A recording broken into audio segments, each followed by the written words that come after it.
cities do not die slowly. That is the lie we tell ourselves because the alternative is too uncomfortable to sit with. We imagine decline as something gradual, something that gives warning, something that allows time for adjustment and preparation and the orderly removal of everything worth saving. But the historical record and the archaeological record beneath it tells a different story. Cities die the way people die, sometimes after a long illness, but sometimes overnight, sometimes between one season and the next, sometimes in the space of a single catastrophic event that transforms a place full of noise and life and the accumulated complexity of generations into something that the silence moves into so completely and so quickly that within a century there is almost nothing left to indicate that anyone was ever there at all. Tonight we are going to visit those cities, the ones that were full and then were empty, the ones that history forgot and that the ground is only now beginning to remember. 100,000 people going about their lives on a Tuesday, and by the following year the streets are grass and the walls are rubble,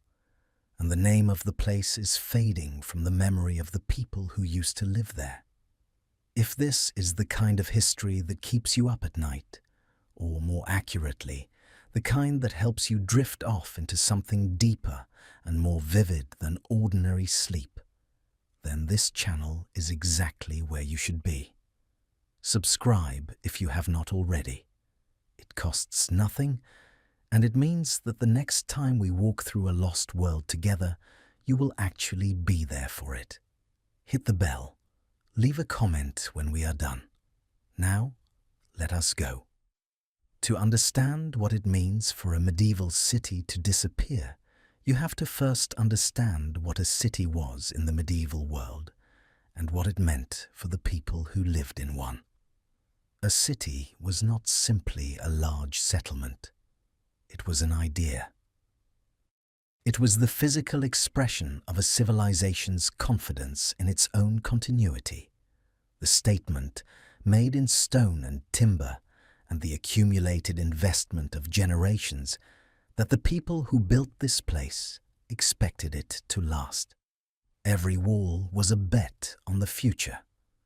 Every church and every market and every well and every road was a commitment, made collectively and implicitly, that the world that had produced this place would continue to produce it, that the conditions of trade and security and agricultural surplus and political stability that allowed cities to exist would persist long enough to justify the investment.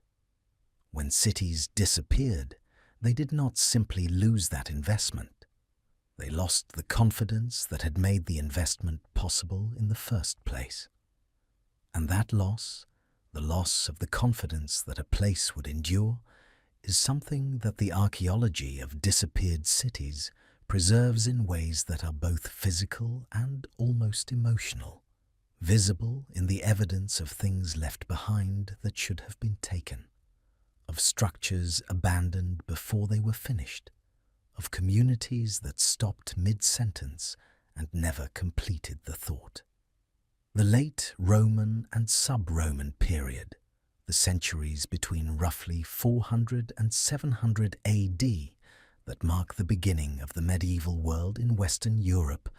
produced the first great wave of urban disappearance in European history. The Roman Empire had built cities across its territories with an investment and an ambition that no previous civilization in Western Europe had approached. By the late 4th century, Britain alone had 4 significant Roman towns: Londinium, Eboracum, Glivum, and Camulodunum, and dozens of smaller urban centres, all connected by a road network whose engineering was not matched in Britain until the 18th century. Within 2 centuries of the legion's departure in the early 5th century, Most of these cities had been effectively abandoned as functioning urban centers, their populations dispersed into the surrounding countryside, their buildings fallen into ruin or cannibalized for building material, their names surviving in distorted forms in the place names of villages that bore no other resemblance to the cities that had preceded them. The speed of this collapse and the completeness of it is one of the most discussed and most contested questions in the archaeology of the period. And at the center of that question, asking it most insistently, is the city of Caleva Atrebatum. Caleva Atrebatum stood in what is now Hampshire in southern England, near the modern village of Silchester, and it was by any measure a significant Roman town. At its height in the 2nd and 3rd centuries, it covered approximately 43 hectares within its walls, a substantial area by the standards of Roman Britain, and it contained the full range of features that defined Roman urban life. A forum and basilica at its center, a bath complex, an amphitheater outside the walls capable of holding several thousand spectators, a regular street grid whose precision is still visible in the aerial photographs and geophysical surveys that modern researchers have conducted over the site, a diversity of temples, including one of the very few Christian churches identified in Roman Britain, whose foundation plan survives in the archaeological record, and a population estimated at somewhere between 5,000 and 10,000 people at the city's height, living in townhouses and workshops and commercial premises, distributed across a street grid that organized their daily lives with the particular efficiency and the particular anonymity of Roman urban planning. Caleva was a real place. People were born there and died there and spent their whole lives within its walls, and never imagined that it would not be there for their children. And then it was not there. The process by which Caleva disappeared from the historical and archaeological record is one that archaeologists have been investigating since systematic excavation began at the site in the late 19th century. And the picture that has emerged from more than a century of careful digging is one of the most puzzling in all of Romano-British archaeology. The city does not appear to have been destroyed. There is no evidence of a catastrophic fire, no horizon of burned debris that would indicate a violent end. There is no mass burial evidence suggesting epidemic mortality on a scale sufficient to explain the population's disappearance. The walls of the city, still standing to a considerable height in places when excavation began, and clearly visible as earthworks today, were maintained long enough to suggest that someone was present and invested in the fabric of the city for a significant period after the formal end of Roman administration. And yet, by the 6th century at the latest, Caleva was empty. The forum was not functioning. The streets were not being maintained. The bath complex had fallen out of use. The population was gone. Where they went and why they left what appears to have been a functioning and defensible walled town is a question that the excavations at Silchester have been asking for 150 years, and that the ground has not yet clearly answered. What makes Caleva particularly interesting is not just its disappearance, but the specific nature of what was left behind. The late Roman and sub-Roman deposits at the site contain evidence of a population that was present and active in the city long after the formal structures of Roman administration had ceased to function. The street grid was still in use. Buildings were being repaired, though in ways that reflect the reduced access to skilled labor and quality building materials that characterized the post-Roman period. Pottery and other material culture from the 5th and early 6th centuries is present in quantities sufficient to demonstrate continued occupation rather than simple squatting in ruins. Caleva in the post-Roman period was not a ghost town. It was a functioning settlement whose organizational and material culture was changing in the ways that the post-Roman period changed everything. But that was still, by all the evidence, a real community of real people living real lives within the walls of a city their grandparents had inherited from the Roman world. And then those people left. The sub-Roman deposits end. The evidence of occupation ceases. The city that had been Caleva Atrebatum became the empty field within its walls that it still essentially is today, the best preserved Roman town plan in Britain, preserved precisely because nothing was ever built on top of it again. The abandonment of Viraconium Cornoviorum, the Roman city at Wroxeter in what is now Shropshire, follows a trajectory that is similar to Caleva in some respects, and different in ways that make it equally puzzling. Viraconium was the 4th largest Roman city in Britain at its height, covering approximately 73 hectares within its walls, and housing a population that may have reached 15,000 at the city's peak. It had the full complement of Roman urban infrastructure: a forum, baths, administrative buildings, a regular street grid, and the dense residential and commercial fabric that sustained urban life in the Roman world. Like Caleva, it does not appear to have been violently destroyed. Unlike Caleva, it shows evidence of a post-Roman occupation that was not simply the gradual running down of Roman structures, but an active and apparently organized attempt to maintain and adapt the city for post-Roman conditions. The excavations at Wroxeter, conducted with particular intensity in the 1960s and 1970s under the direction of Philip Barker, revealed beneath the later layers of the site a remarkable sequence of post-Roman structures built in timber on the foundations of the earlier Roman buildings, structures whose organization and whose scale suggested to the excavators something more than simple squatting in ruins. Barker proposed that Wroxeter in the 5th and 6th centuries was the seat of a post-Roman British ruler of significant power, a leader who was maintaining or attempting to maintain something like urban life in the vacuum left by the Roman withdrawal, using the physical fabric of the Roman city as the infrastructure of a new kind of authority. The proposal was controversial and remains so. But the evidence that something organized and intentional was happening at Wroxeter in the post-Roman centuries is not seriously disputed. What happened to end it? What brought the post-Roman city of Wroxeter to the same empty conclusion as Caleva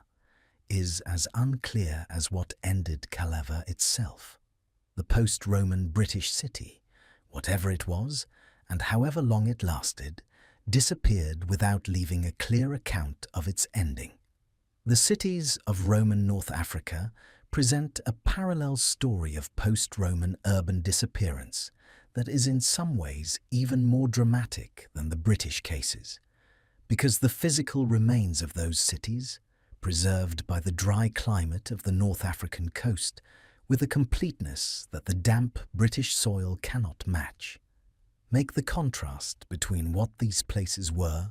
and what they became almost physically verifiable. The city of Leptis Magna, in what is now Libya, was one of the great cities of the Roman Empire, a place of extraordinary architectural ambition whose surviving remains, including a forum, a basilica, and a triumphal arch, whose carved decoration is among the finest surviving examples of Roman sculptural art, are sufficient to convey even to a modern visitor something of the scale and the confidence of the city at its height. Leptis Magna had a population estimated at somewhere between 60 and 80,000 people at its peak in the 2nd and 3rd centuries, making it larger than any city in contemporary Britain and comparable to the major cities of the Western Roman world. And then the trade routes shifted. The agricultural hinterland that had sustained the city's prosperity was degraded by the combination of climate change and the disruption of the Roman agricultural system that had maintained it. The Vandal conquest of North Africa in the 5th century disrupted the political and economic framework within which the city had operated. The Byzantine reconquest in the 6th century briefly revived it, and then the Arab conquests of the 7th century ended the long story of the city that Septimius Severus had been born in and had adorned with the magnificent buildings whose ruins still stand in the Libyan desert, waiting in the silence that has surrounded them for 1,300 years, for a visitor to stand in front of them and ask the question that the ruins themselves cannot answer. Where did everyone go, and why did they not come back? The process by which the cities of Roman Britain and Roman North Africa emptied out in the 5th, 6th, and 7th centuries is, in its broad outlines, explicable in terms of the collapse of the economic and political systems that had sustained urban life in the Roman world. Cities in the Roman Empire existed in a specific set of conditions that included reliable long-distance trade, agricultural surplus generated by a managed agrarian economy, political security maintained by the Roman military, and the institutional frameworks of Roman law and administration that organized the exchange of goods and the resolution of disputes across the empire's vast territories. When those conditions were disrupted, the cities that depended on them were vulnerable in ways that no amount of physical investment in walls and buildings could compensate for. A city is not its buildings. It is the network of relationships and exchanges and shared expectations that the buildings house. When the network collapses, the buildings become irrelevant, and the people move to wherever the network has reconstituted itself, leaving the buildings behind to be reclaimed by whatever the land becomes when human intention withdraws from it. This is the logic of urban disappearance in the post-Roman world, and it is a logic that is intellectually satisfying in its general outlines and persistently unsatisfying in its specific applications, because the specific cases, Caleva and Viroconium, and Leptis Magna, and dozens of others, always contain details that the general logic does not account for. Details that suggest that whatever happened to these cities, it was not simply the mechanical consequence of systemic collapse, but something more specific and more locally determined. Something that produced the same outcome in different places for different reasons, and whose full complexity the available evidence has not yet allowed to be reconstructed. There is a particular kind of city that only exists at the intersection of two worlds, not quite belonging to either, drawing its life from the space between them, from the friction and the exchange, and the mutual need that makes two different worlds reach toward each other across the distance that separates them. These cities are among the most vital and the most fragile that human civilization produces. Vital because the energy of the intersection is real and generative, because the meeting of different peoples and different goods and different ideas in a single concentrated place produces wealth and culture and complexity, at a rate that more homogeneous settlements cannot match. Fragile, because their existence depends entirely on the continuation of the conditions that created the intersection in the first place, on the maintenance of the trade routes and the political arrangements, and the mutual tolerance that allows two worlds to meet in one place without one of them destroying the other. When those conditions change, when one of the worlds shifts its axis or closes its gates, or simply ceases to need what the other has to offer, the city at the intersection does not adapt. It disappears. Because it was never really a place in the geographical sense. It was a relationship. And when the relationship ended, the place ended with it. The 8th, 9th, and 10th centuries were full of these intersection cities, cities that blazed with extraordinary intensity for a few generations,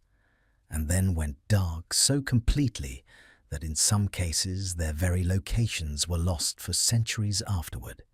waiting in the ground for archaeologists to find them and begin the work of reconstructing the brief and brilliant lives they had lived at the crossing points of the medieval world. Hedeby stood at one of the most strategically significant geographical locations in northern Europe, at the base of the Jutland Peninsula, where a narrow land crossing between the North Sea and the Baltic reduced the overland portage between the two great northern sea systems to a distance of a few kilometers. This geographical accident made Hedeby one of the most important trading centers of the Viking Age, a place where merchants from Scandinavia and the Frankish kingdoms and the Slavic East and the British Isles converged to exchange the goods that the northern trading network carried across the medieval world. Furs and slaves from the East, silver from the Islamic world carried north along the Russian river routes, amber from the Baltic coast, wool and tin from the British Isles, wine and weapons from the Frankish kingdoms. All of these passed through Hedeby, and the city that grew up around this traffic was, by the standards of the 9th and 10th centuries, a genuinely impressive urban centre. Archaeological excavations at the site, which lies near the modern town of Schleswig in northern Germany, and which has been investigated systematically since the early 20th century, have revealed a settlement covering approximately 24 hectares within a semicircular earthwork rampart that enclosed the city on its landward sides, with the harbour providing its northern boundary. The streets of Hedeby were laid out with a regularity that suggests planning rather than organic growth. The workshops of craftsmen producing metal goods, combs from antler and textiles have been identified in the excavated areas. The harbour installations, recovered from the waterlogged deposits that the anaerobic conditions of the site's shallow bay have preserved with unusual completeness, included substantial wooden structures that speak to the scale of the maritime traffic the city was managing at its height. Hedeby was real. Hedeby was substantial. Hedeby was, in the 9th and early 10th centuries, one of the most significant urban centres in northern Europe. And then, within the space of a single generation, it was gone. The end of Hedeby was not a single event, but a sequence of catastrophes that struck the city in rapid succession in the middle decades of the 10th century and the opening years of the 11th. A Harald Bluetooth of Denmark sacked the city in the 980s in the context of the political conflicts that characterized the consolidation of Scandinavian royal power in this period. The city was rebuilt, or at least reoccupied, in the years that followed. Then a Norwegian king, Olaf Haraldsson, raided and burned it again in 1049, according to the saga sources. though the precise dating of the various destructions is a matter of ongoing scholarly debate. The archaeological evidence confirms that the city was burned, and burned extensively, at some point in the mid to late 10th century or the early 11th, with a destruction horizon of burned timbers and debris that covers a significant portion of the excavated area with the completeness that only a large and rapid fire produces.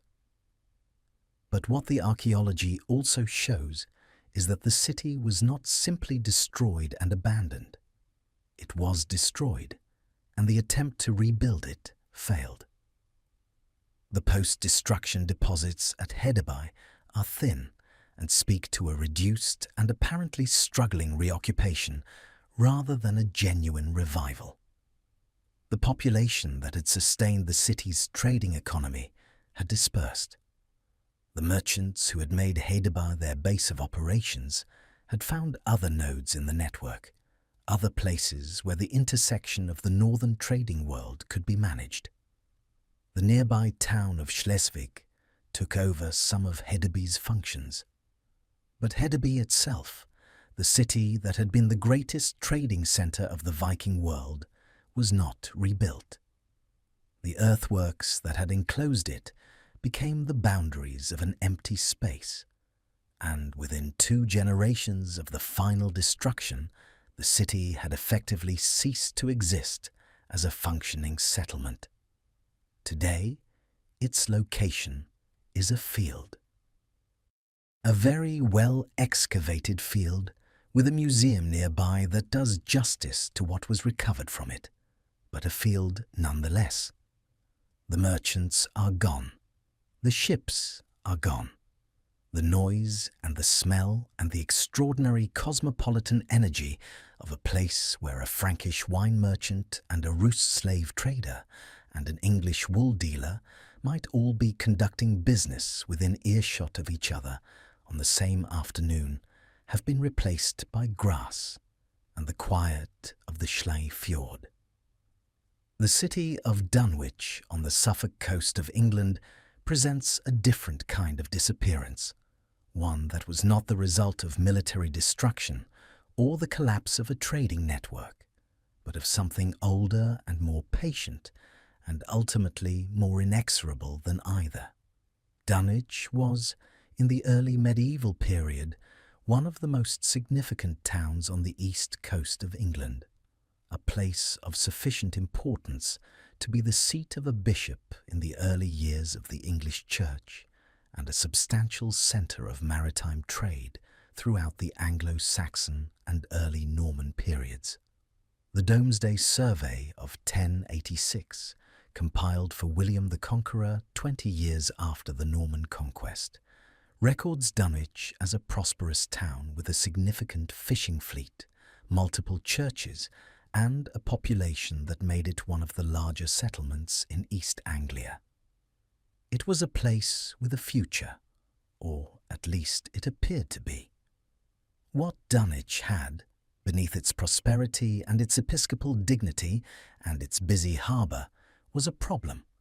It was built on sand, not metaphorically, literally. The cliffs on which the medieval town stood were composed of the soft glacial deposits that characterize the Suffolk coast, material that had no particular resistance to the action of the North Sea waves that beat against it for every winter of every year of the town's existence. And the North Sea, in the medieval period as now, was not a gentle neighbour to the low-lying eastern coast of England. The storms that crossed it from the northeast gathered force over the open water and arrived at the Suffolk coast with an energy that the soft cliffs were powerless to resist. The erosion was continuous, but it was not uniform. It proceeded slowly in calm years and catastrophically in storm years, and the catastrophic years of the late 13th and early 14th centuries, when a series of exceptional storms struck the east coast of England with a violence that contemporary chronicles described in terms of divine punishment transformed the slow erosion of Dunwich into something that looked, from the perspective of the town's inhabitants, very much like the end of the world. The great storm of 1286 and the even more devastating storm of 1287, which struck the east coast of England and the Low Countries with a fury that killed tens of thousands of people across the region and reshaped the coastal geography of the southern North Sea in ways that are still visible in the modern landscape, took from Dunwich in a single night what the sea had been taking gradually for centuries. An estimated 400 houses were destroyed or carried into the sea. The harbour, the economic heart of the town, was silted up by the movement of sand and shingle that the storm redistributed along the coast, making it unusable for the larger vessels that had sustained the town's maritime trade. The road that connected Dunwich to the inland agricultural hinterland that supplied it was cut. The town that had existed on the morning of the storm did not exist in the same form on the morning after it, and the Dunwich that attempted to rebuild itself in the decades that followed was a diminished and progressively more desperate version of what it had been, fighting a battle against the sea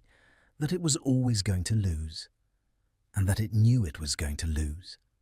but that it had no choice but to continue fighting, because the alternative was simply to stop existing. The population of Dunwich declined across the 14th and 15th centuries as the sea continued its work, eating away at the cliffs at a rate that the medieval residents measured not in meters per year, but in churches per generation. The churches of medieval Dunwich fell into the sea one by one across 3 centuries, each disappearance marking a stage in the town's long retreat from a coast that had decided it no longer wanted a town there. The last significant medieval structure, the Tower of All Saints' Church, fell from the cliff in 1919. Today, the site of medieval Dunwich is offshore, beneath several meters of North Sea water, and local legend holds that on certain nights, when the sea is calm and the wind is right, the bells of the submerged churches can still be heard ringing beneath the waves. The legend is almost certainly not true in any literal sense,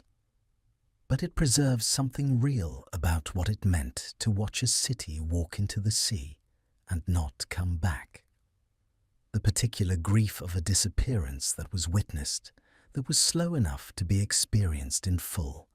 and that could not be stopped. The trading cities of the Carolingian and post-Carolingian period that developed along the river systems of what is now France and Germany present a category of urban disappearance that is less dramatic than the destruction of Hedeby or the erosion of Dunwich, but that is in certain respects more revealing about the fragility of medieval urban life. These cities, which grew up at the crossing points of the Carolingian road network and at the navigable reaches of the major rivers, were dependent for their existence on the political stability and the administrative infrastructure that the Carolingian Empire provided. When the empire fragmented in the 9th century, when the Viking raids disrupted the river trade that had sustained the commercial economy of the Carolingian heartland, and when the political authority that had guaranteed the security of merchants and the reliability of markets dissolved into the competing jurisdictions of feudal lords whose interests were not always compatible with the maintenance of urban trade, many of these cities simply ceased to function as cities. They did not disappear from the map in the sense of ceasing to exist as settlements. People continued to live in them, but the specific conditions that had made them cities, that had concentrated population and trade and craft production and administrative function in a single place, and sustained that concentration at a scale that justified the word urban, were disrupted beyond recovery. What had been a city became a market town, became a village, became in some cases a site name on a map with no settlement attached to it at all. The whole process of devolution happening so gradually across the decades and centuries of the post-Carolingian period that no single moment of disappearance can be identified and no single cause can be assigned responsibility for the outcome. The fate of the great emporia, the trading settlements of the North Sea world that we encountered in our earlier discussion of the 8th and 9th centuries, is part of this story. Dorestad, which stood at the confluence of the Rhine and the Lech in what is now the Netherlands, and which was in the 8th and early 9th centuries one of the most significant trading centres in northwestern Europe, provides one of the clearest examples of how quickly an emporium city could lose the conditions that had made it significant. At its height, Dorestad covered an area of approximately 90 hectares and had a waterfront development of extraordinary length, with wooden jetties and landing stages extending into the river for several kilometres along the settlement's frontage, accommodating the river and sea trade that gave the city its reason for existence.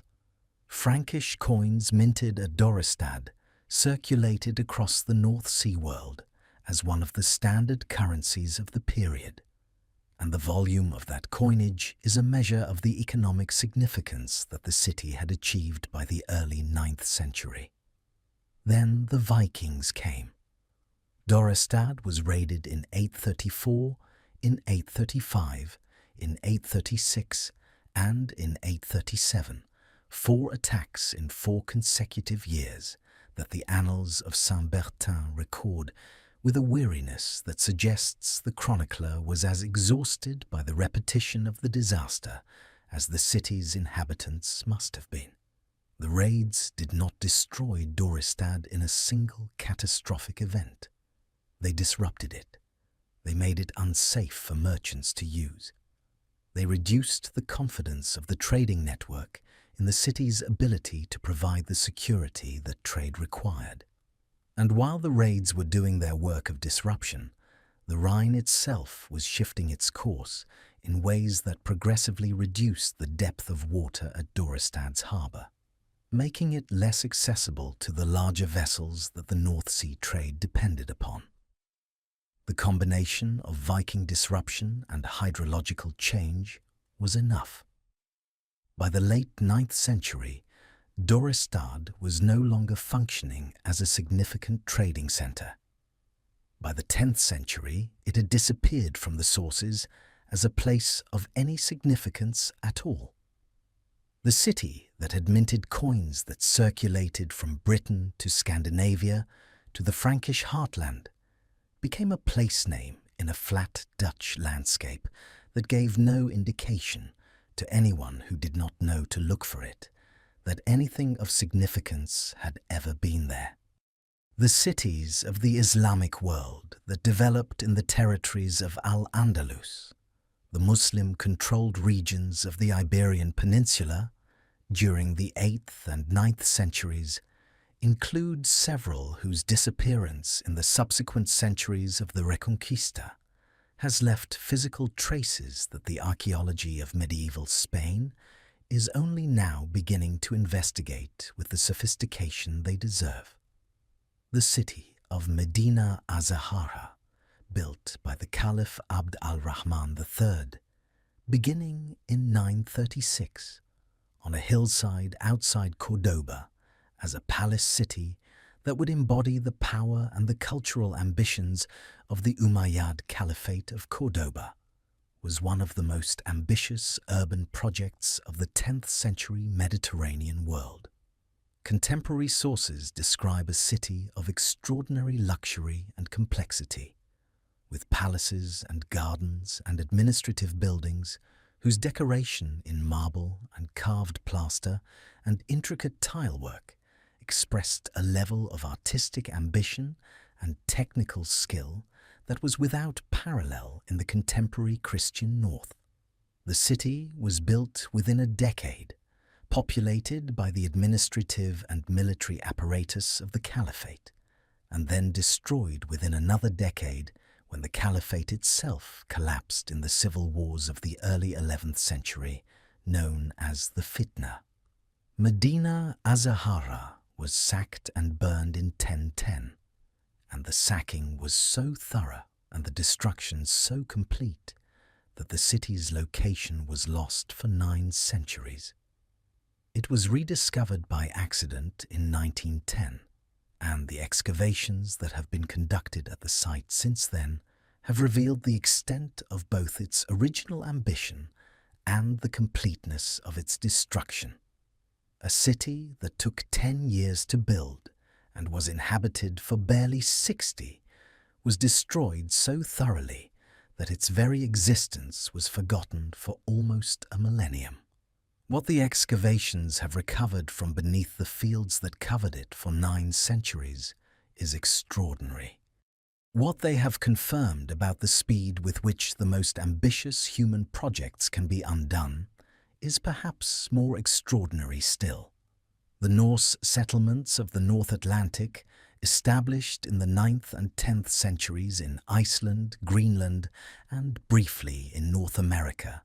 represent a category of colonial urban development whose fragility was built into their founding conditions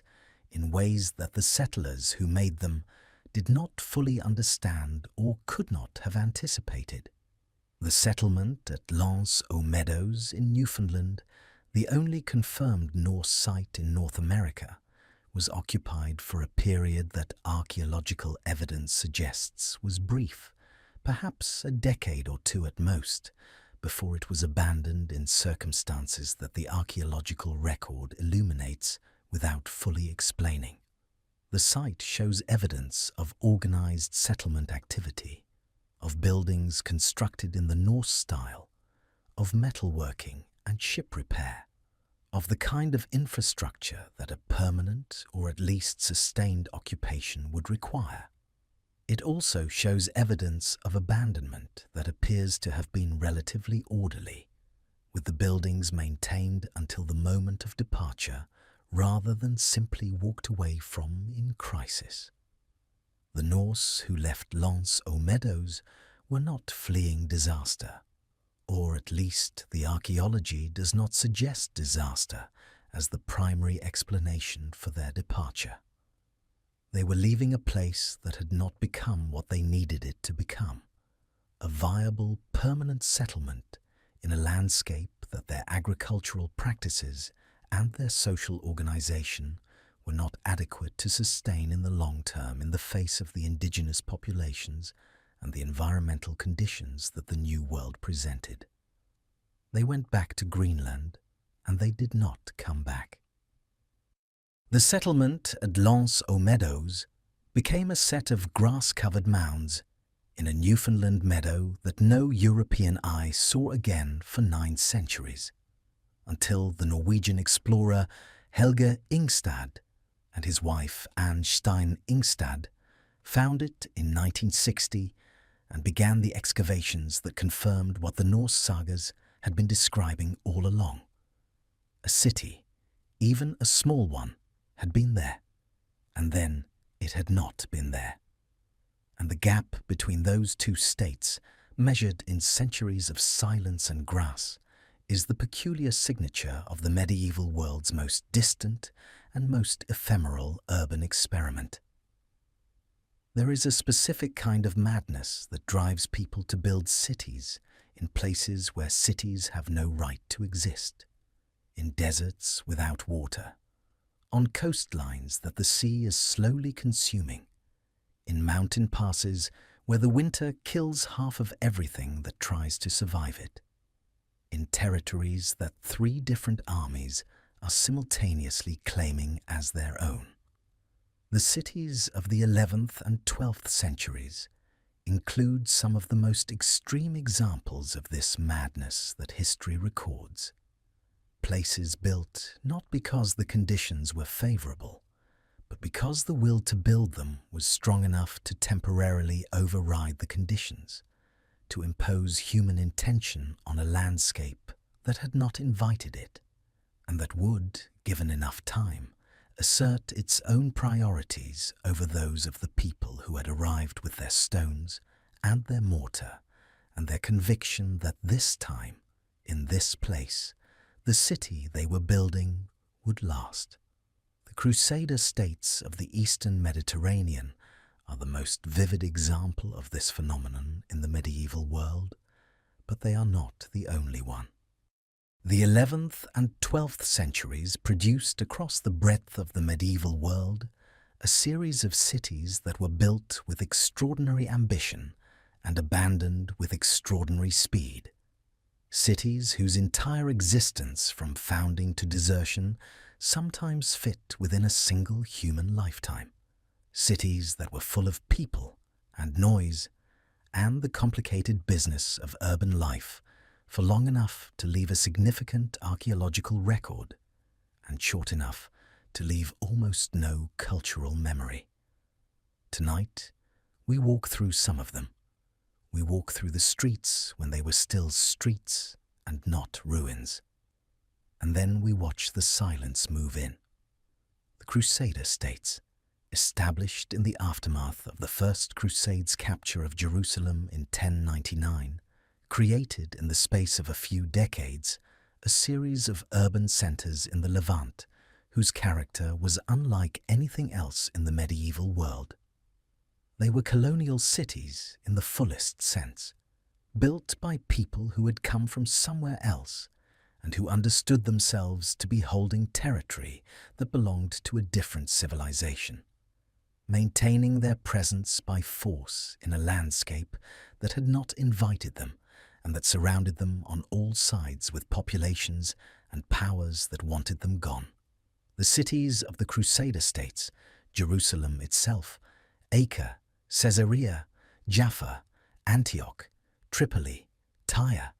were all pre-existing urban centers that the Crusaders captured and adapted rather than built from nothing, and in that sense they are different from the truly founded cities of the period. But the specifically Crusader urban fabric that was layered over the existing cities of the Levant, the castles and the churches and the market halls and the residential quarters that the Crusader settlers constructed within and around the inherited urban infrastructure of the region,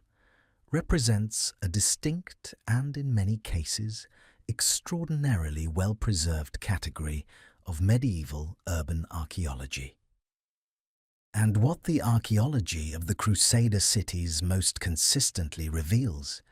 is the archaeology of a civilization that knew, at some level, that it was temporary.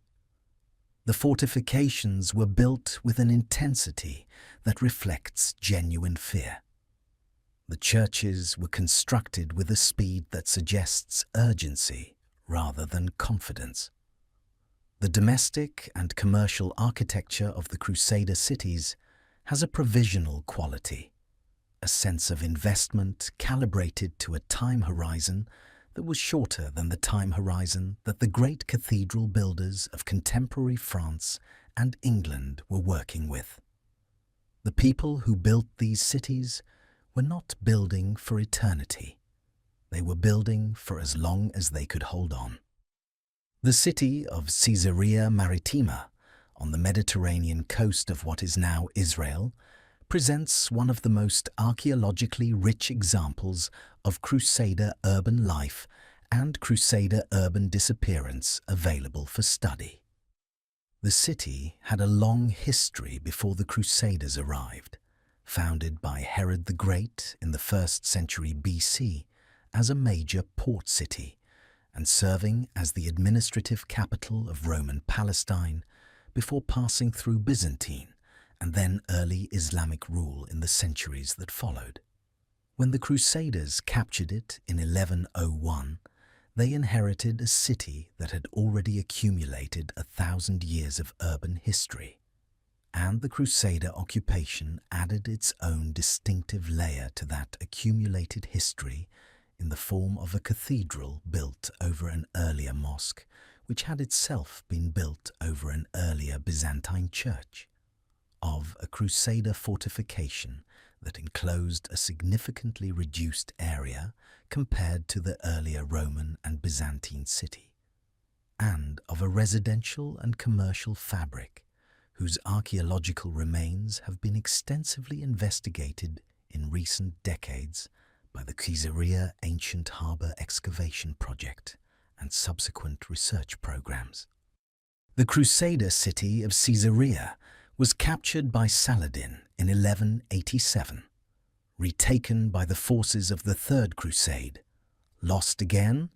recovered again, and finally abandoned in 1265 when the Mamluk Sultan Baybars captured it and ordered its fortifications demolished to prevent it from being used as a base for future Crusader operations. The demolition was thorough.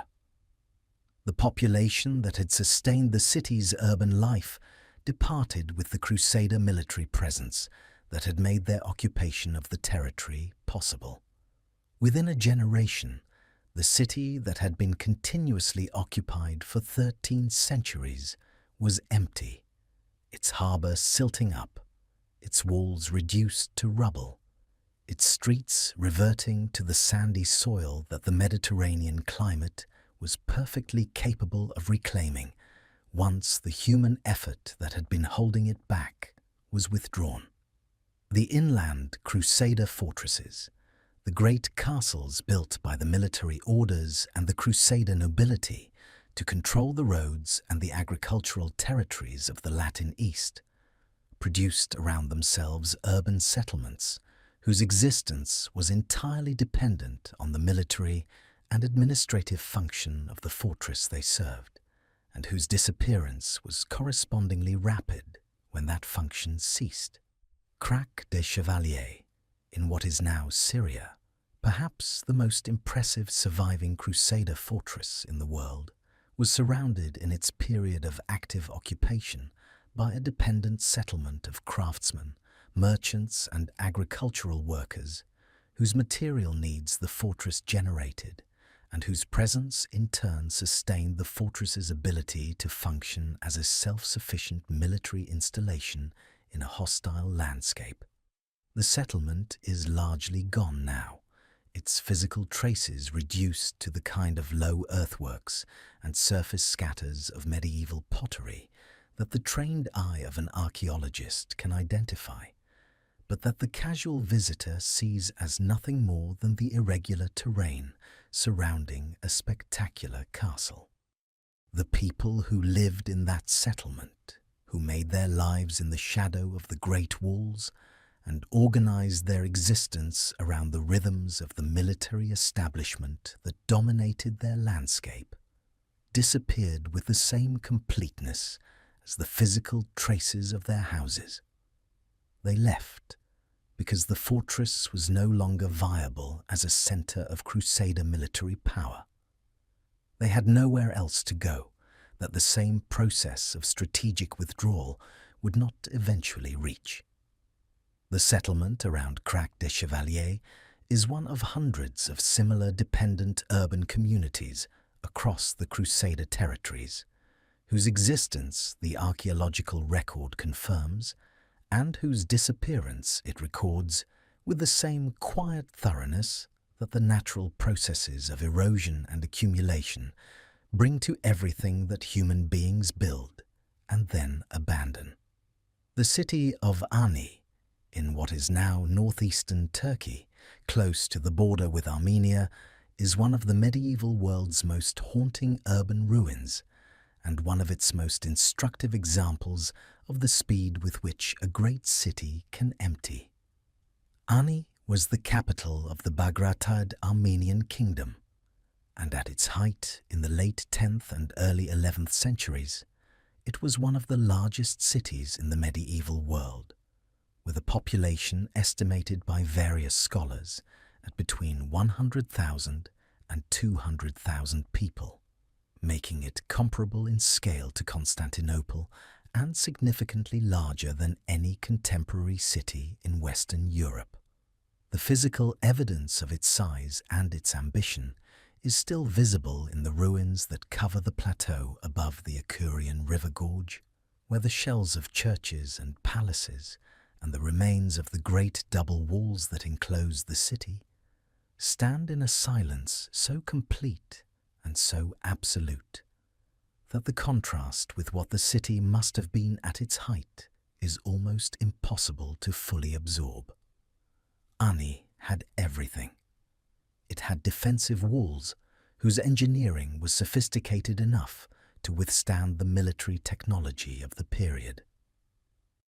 It had a population large enough to sustain a complex urban economy. It had churches of extraordinary architectural ambition, including the Cathedral of Ani, completed in 1001, whose design by the architect Tredat anticipated features of Gothic architecture that would not appear in Western Europe for another century. It had the political and ecclesiastical prestige of being the seat of a royal court and an important centre of the Armenian Church. By any measure available to the medieval world, Ani was a city with a future. The Seljuk Turkish siege and capture of Ani in 1064 was the first of the catastrophes that would eventually empty the city, and it was catastrophic enough. The Byzantine Emperor Constantine X had, in a decision whose strategic consequences were not immediately apparent, declined to maintain the garrison that had defended the city, calculating that the annual tribute paid by the Armenian kingdom was more valuable than the military investment that defending it required. The Seljuk army under Alp Arslan arrived before walls that were inadequately defended and took the city after a siege whose violence was recorded by contemporaries with a specificity that leaves no doubt about its severity. The population was massacred or enslaved in numbers that the sources describe in terms whose precision is probably exaggerated, but whose general scale is confirmed by the evidence of destruction visible in the archaeological record. The city was subsequently incorporated into the Seljuk Empire and enjoyed a partial recovery under its new rulers, sufficient for it to continue functioning as a significant urban centre for another century and more. But the trajectory after 1064 was one of gradual diminishment, interrupted by further catastrophes, each of which reduced the city's population and its urban vitality a little further without quite extinguishing it entirely. The Mongol invasions of the 13th century struck Ani as they struck every significant city in the region, with a violence that the city's already reduced defences could not resist. A major earthquake in 1319 damaged the architectural fabric of the city severely and killed a significant portion of the population that had survived the preceding centuries of military disruption. And then, in the late 14th and early 15th centuries, the combination of Timurid raids and the final exhaustion of the political and economic conditions that had sustained urban life at Ani produced a withdrawal of population that within a few generations reduced the city that had housed 100,000 people to a settlement of a few hundred, and within a century more to nothing at all. The last residents of Ani left sometime in the 17th century. The city has been empty ever since, its ruins standing on their plateau above the river gorge, in a stillness that the wind off the Anatolian steppe keeps moving through without disturbing. The Byzantine cities of Anatolia, the urban centres of the Byzantine Empire that had sustained Greek-speaking urban civilization in Asia Minor across 1,000 years of continuous occupation, underwent in the aftermath of the Battle of Manzikert in 1071 a process of disruption and in many cases disappearance, that the historical geography of the region has been working to reconstruct ever since. Manzikert, where the Byzantine Emperor Romanos IV Diogenes was captured by the Seljuk forces of Alp Arslan, in a defeat whose strategic consequences far exceeded the immediate military significance of a single lost battle, opened the interior of Anatolia to Turkic settlement in a way that transformed the demographic and cultural landscape of the region within 2 generations. The Byzantine cities of the Anatolian plateau, many of them ancient foundations with histories stretching back through the Roman and Hellenistic periods into the archaic Greek world, were not all destroyed in the military sense. Some of them were captured, adapted, and continued to function under new rulers, and with populations that were gradually shifting in ethnic and linguistic composition from Greek to Turkic. But a significant number of them underwent a more complete transformation, losing the Greek-speaking populations that had sustained their urban character as those populations fled west toward the remaining Byzantine territories on the Aegean coast, and becoming in the process either Turkic settlements with a quite different character from the Byzantine cities they replaced, or in the cases where the new population did not settle in sufficient numbers to sustain urban life, simply empty, their buildings standing until they fell and their names surviving in distorted forms. In the Turkish place, names that replaced the Greek ones, the only evidence that anyone who did not know to look for it would have that a Greek city had ever been there. The Norman conquest of southern Italy and Sicily in the 11th century produced in its wake a series of urban transformations whose archaeological consequences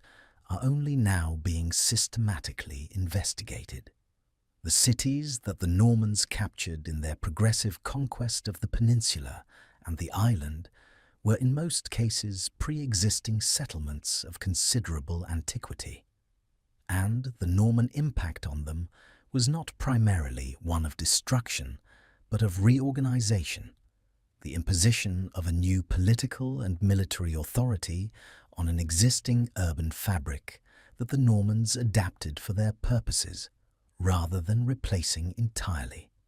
But the conquests also produced, in certain specific contexts,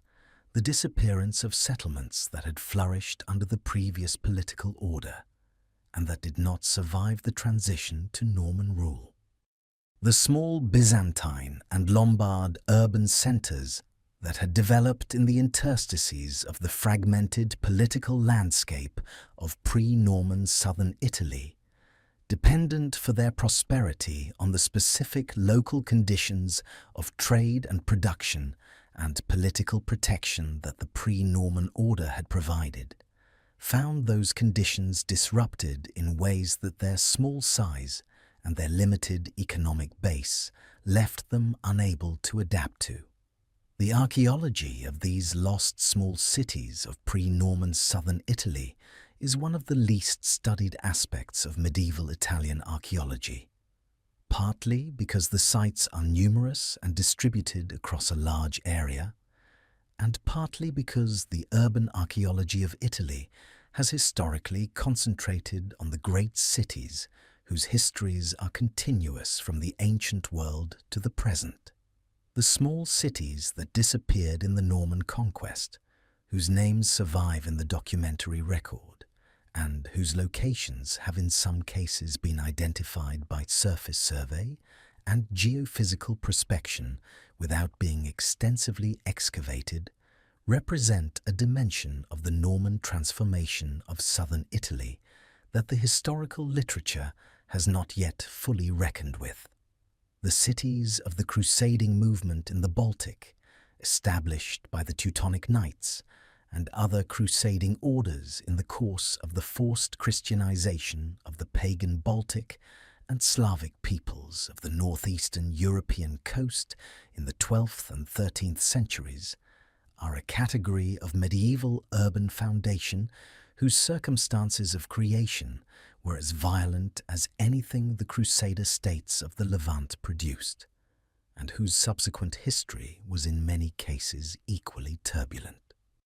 The towns established by the Teutonic Order in Prussia, Livonia, and Estonia were colonial foundations in the fullest sense, planted in territories whose existing populations had not been consulted about whether they wanted them there, and maintained by a military organization whose presence in the landscape was a constant reminder of the conquest that had produced them. The archaeology of these Baltic crusading towns, conducted with increasing sophistication across the past several decades by researchers in Germany, Poland, Latvia, Estonia, and Lithuania, has produced a picture of colonial urban life in the medieval Baltic that is both richer and more complicated than the documentary record of the crusading orders alone would suggest. And within that picture, there are cases of urban disappearance, of towns that were established and then abandoned or destroyed in the turbulent political and military history of the Baltic crusading states, whose stories have not yet been fully told, and whose physical remains, in several cases, have not yet been fully investigated. The lost towns of the Baltic crusading frontier are among the least known of the medieval world's disappeared cities, their obscurity a function partly of the relative neglect of Baltic medieval archaeology in the broader literature of the field, and partly of the political complications that have historically made sustained international research collaboration in the region difficult to sustain. They are there, beneath the forests and the fields of northeastern Europe, waiting for the attention that their significance deserves. The cathedral cities of 12th century England present a final category of urban change in this period that does not involve disappearance in the same absolute sense as the cities we have been following through the Crusader states and Anatolia and the Baltic frontier, but that involves a transformation of character so complete that the city that emerged from the 12th century was in important respects a different entity from the city that had entered it. The process by which the building of a great cathedral transformed the physical and social landscape of a medieval English town, displacing populations, reorganizing street patterns, consuming resources on a scale that reshaped the local economy for generations, and creating in the process an urban hierarchy in which the cathedral close and its associated ecclesiastical institutions dominated the city in ways that left the lay population increasingly peripheral to the defining activity of the place, is documented at sites including Winchester, Lincoln, Ely, and Durham, with sufficient archaeological detail to be reconstructed in its broad outlines. What is less clearly documented is the experience of the communities that were displaced or reorganized in the process. The people whose streets were swallowed by the expanding cathedral precinct, or whose livelihoods were disrupted by the concentration of resources and labor that the building programs required. These people did not disappear, but the urban world they had inhabited before the cathedrals arrived disappeared around them, replaced by something larger and more magnificent, and less theirs, something built to the glory of God and the power of the Church that was also, incidentally, the end of the particular version of urban life that had existed in these places before the bishops and their architects arrived with their ambitions and their stone. There are moments in history when the scale of destruction is so complete, so total, so absolute in its erasure of everything that human civilization had built and accumulated and organized across centuries of effort, that the human mind struggles to hold the reality of it in focus. We have categories for destruction. We have language for war and for plague and for famine, and for the slow economic processes that empty cities over generations. But there are events in the medieval record that exceed all of these categories, that do not fit the frameworks we have developed for understanding how cities end, because they describe not the ending of a city, but the ending of an entire urban civilization. The simultaneous disappearance of dozens of cities across a territory the size of a continent. Each one of them a place full of people and noise and the accumulated complexity of centuries, all of them emptied within a period of years, so brief that the historical record can barely distinguish the individual events within the larger catastrophe. The 13th century produced two such events, the Mongol conquests and the Black Death, and between them they reshaped the map of urban civilization across the breadth of the medieval world, with a thoroughness that no preceding period of history had approached, and that no subsequent period, until the industrial warfare of the 20th century, would match. Tonight we walk into that reshaping. We walk into the cities before the storm arrived, and we watch what the storm did to them. And we try to hold in mind, against the weight of the numbers and the scale of the destruction, the fact that every city we are describing was full of individual human beings who had names and families and histories and futures that the storm took from them before they were finished. The Mongol Empire, created by Genghis Khan in the early 13th century and expanded by his sons and grandsons into the largest contiguous land empire in human history, conducted its campaigns of conquest with a military effectiveness and a deliberate use of terror that produced a specific and consistent pattern of urban destruction across the territories it swept through. The pattern was not random. It was policy. Cities that submitted without resistance were generally spared and incorporated into the Mongol administrative structure, with their populations and their urban fabric relatively intact. Cities that resisted were destroyed with a thoroughness that was intended to communicate to every other city that had not yet been reached the precise cost of resistance and the precise benefit of submission. The communication was effective. The destruction was real. And the cities that chose resistance and paid the price for that choice are among the most completely disappeared urban centers in the medieval record. Places that were significant enough before the Mongols arrived to be well documented in the historical sources, and that are absent enough afterward to constitute some of the most dramatic examples of urban disappearance that the medieval world produced. The city of Merv, located in what is now Turkmenistan in the heart of the Central Asian steppe, was at the time of the Mongol conquest one of the largest cities in the world. This is not an exaggeration for rhetorical effect. The historical geographers of the medieval Islamic world consistently ranked Merv among the greatest cities of their age, and the archaeological evidence supports their assessment. The ruins of medieval Merv, preserved in the dry climate of the Karakum Desert,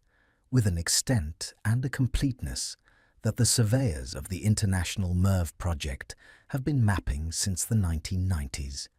cover an area of approximately 1,200 hectares, making the medieval city comparable in size to contemporary Constantinople and significantly larger than any city in contemporary Western Europe.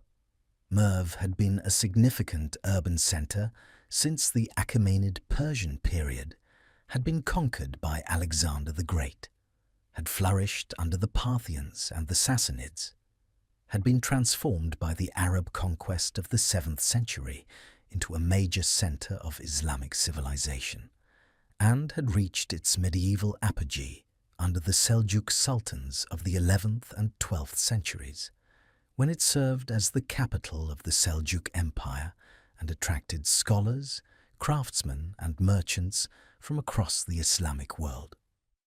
The libraries of medieval Merv were legendary. The bazaars were among the most important markets in Central Asia. The agricultural system that sustained the city,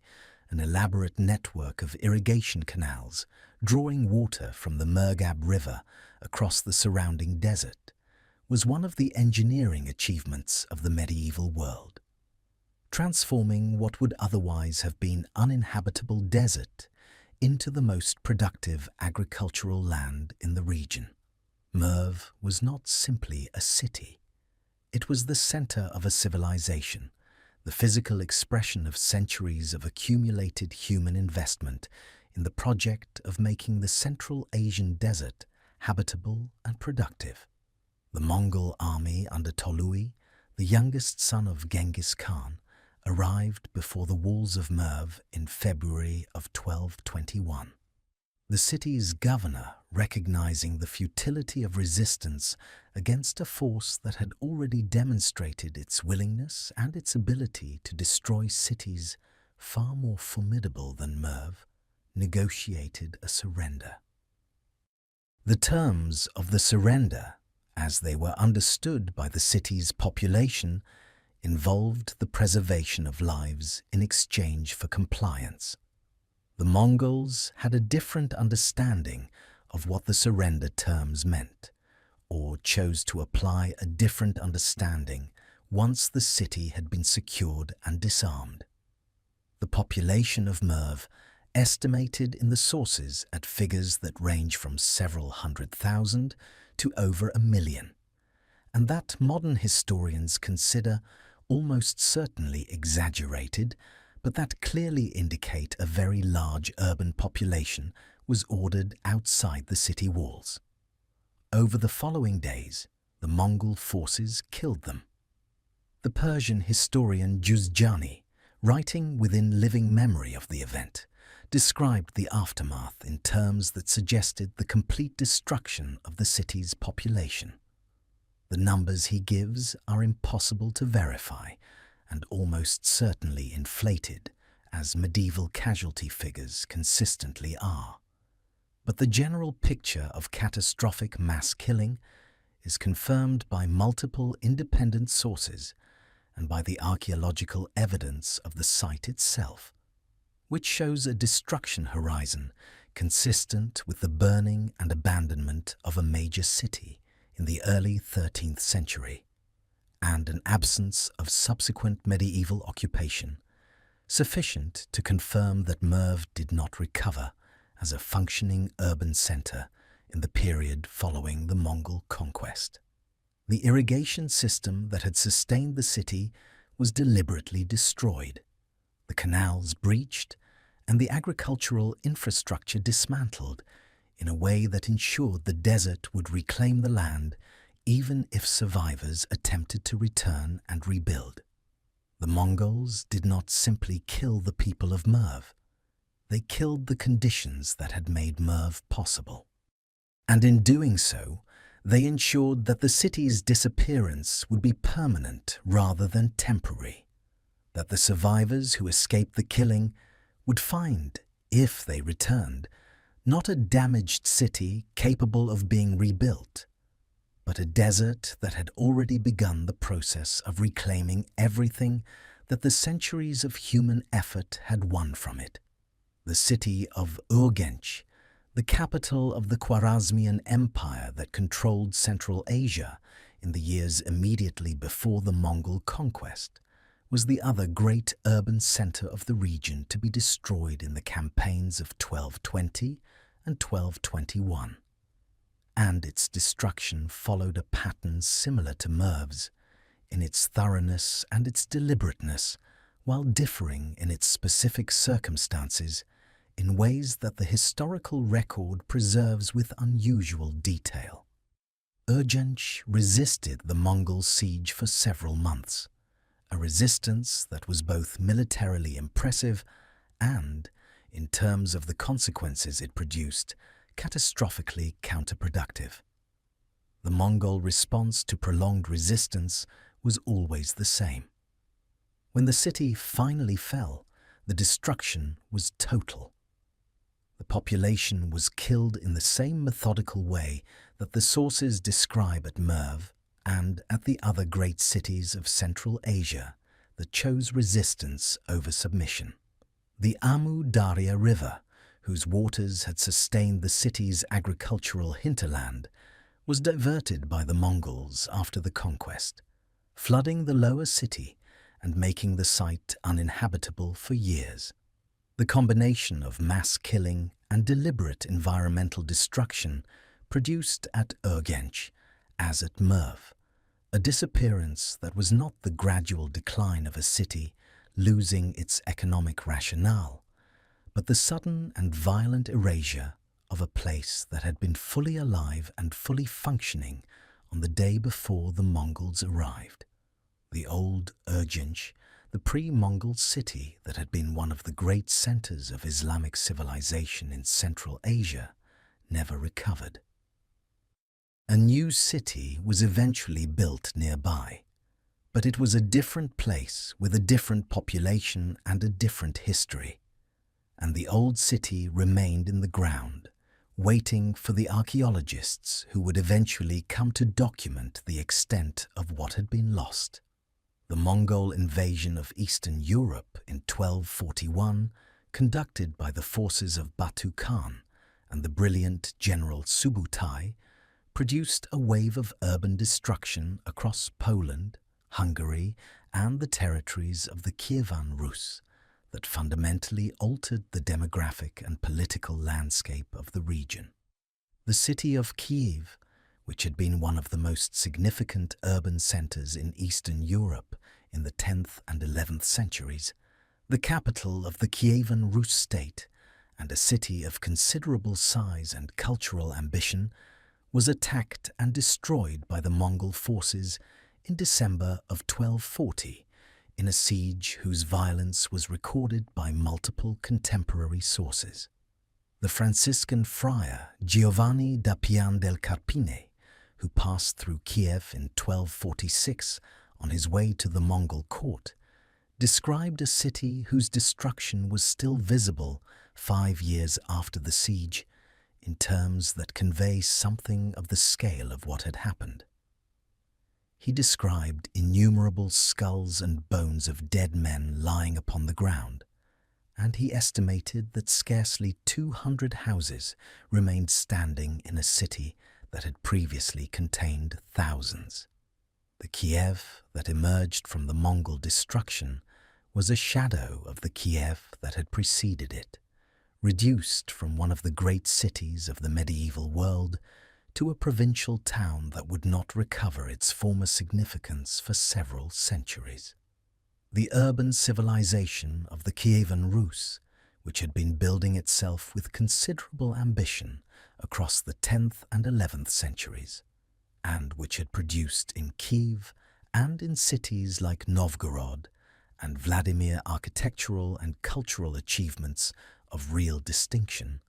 was not simply interrupted by the Mongol invasion. In certain of its centers, it was ended, and what replaced it in the generations that followed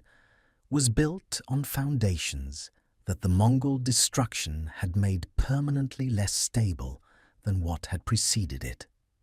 The Black Death arrived in Europe in 1347 and moved through the continent with a speed and a lethality that the urban settlements in its path were powerless to resist. We have already, in our earlier discussions of medieval plague and medieval archaeology, explored certain aspects of what the plague did to the medieval world. But in the context of the disappeared cities, What matters is a specific and often overlooked dimension of the plague's urban impact, namely the number of cities that the plague reduced to a level of population from which they never recovered, that it transformed not simply temporarily, but permanently from functioning urban centers into the smaller, quieter, less economically significant settlements that they have remained ever since, or into the complete abandonments that archaeology has been documenting across the rural landscapes of medieval Europe for the past several decades. The Black Death did not destroy cities in the way the Mongols destroyed cities. It did not burn them or demolish their walls or divert the rivers that supplied them. What it did was remove the population that made them cities, and in a significant number of cases, the population that departed through death did not return through birth and immigration in sufficient numbers to restore the urban functions that the pre-plague population had sustained. The cities that the Black Death emptied and that did not recover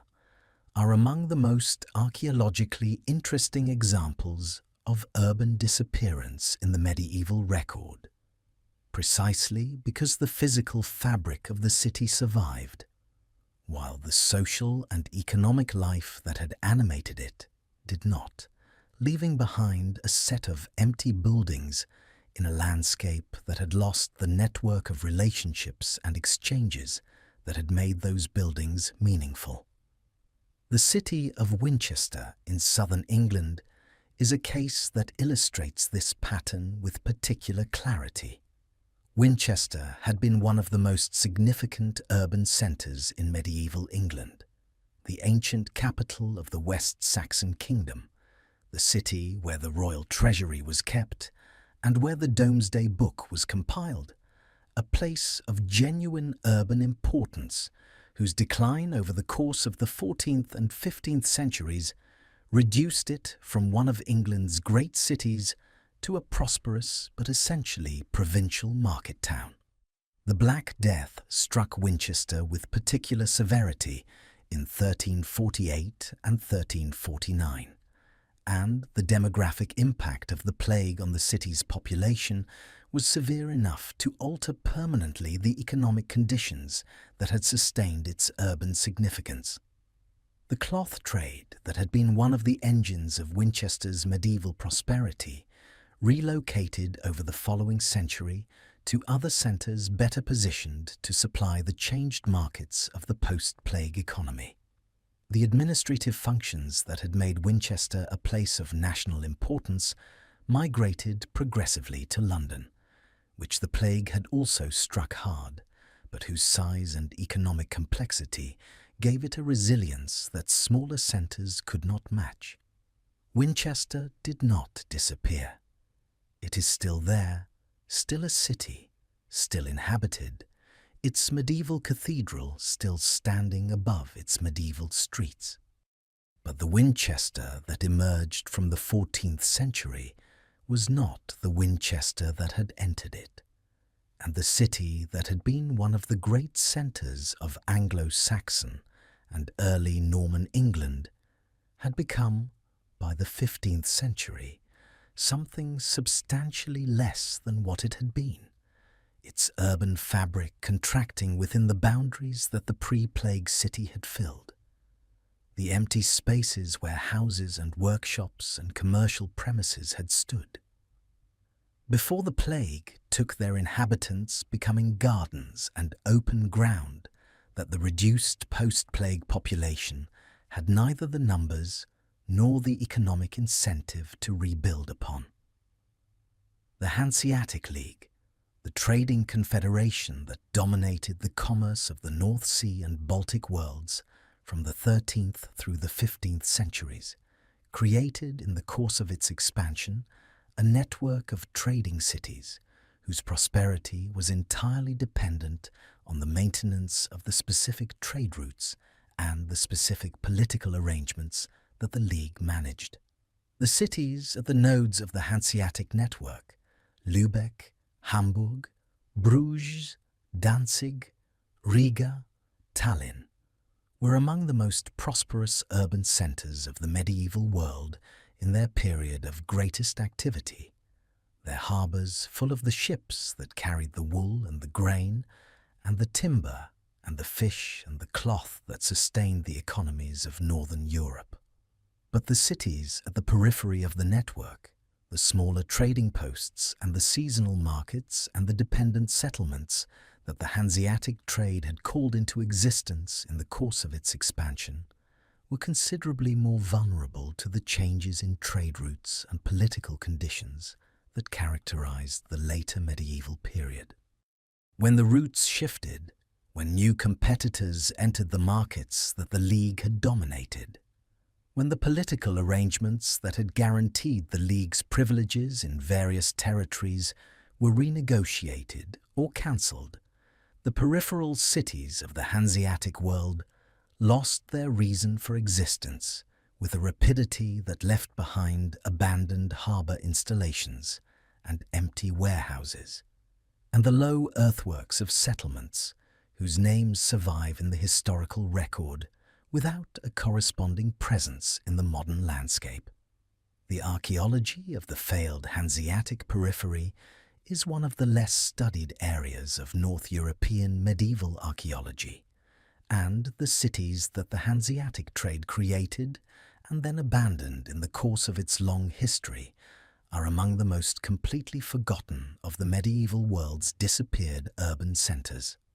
The cities of medieval Ireland present a final category of urban disappearance in this period that connects the specifically Irish history of the 13th and 14th centuries to the broader patterns of urban fragility that we have been tracing across the medieval world. The Anglo-Norman conquest of Ireland, beginning in the 12th century,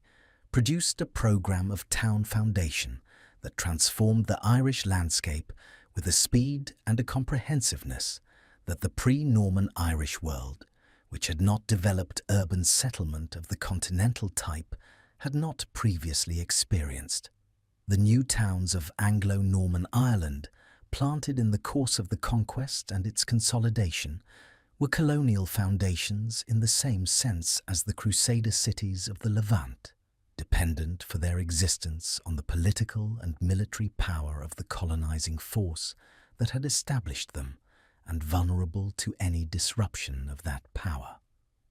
And the disruption came.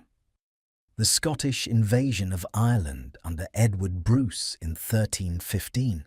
coinciding with the Great Famine that was devastating the population of Northern Europe across these years,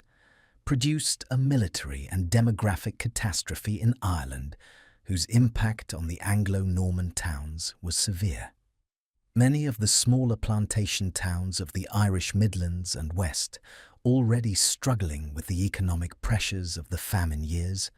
were destroyed in the military operations that accompanied the Bruce invasion and did not recover afterward. The archaeology of these lost Anglo-Norman Irish towns, conducted in the context of development-led excavations and systematic landscape survey across the Irish countryside over the past several decades, has revealed a pattern of urban foundation and abandonment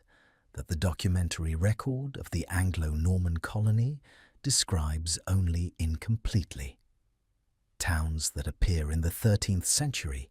documentary sources as functioning settlements with markets and churches and the administrative apparatus of municipal government, have left behind only the low earthworks of their street plans and the surface scatters of their material culture in a landscape that gives no other indication that a town was ever there. They were built with ambition and abandoned with the completeness that defeat and disaster produce, and the ground that covers them has kept their secret with the thoroughness that the Irish landscape applies to everything it reclaims.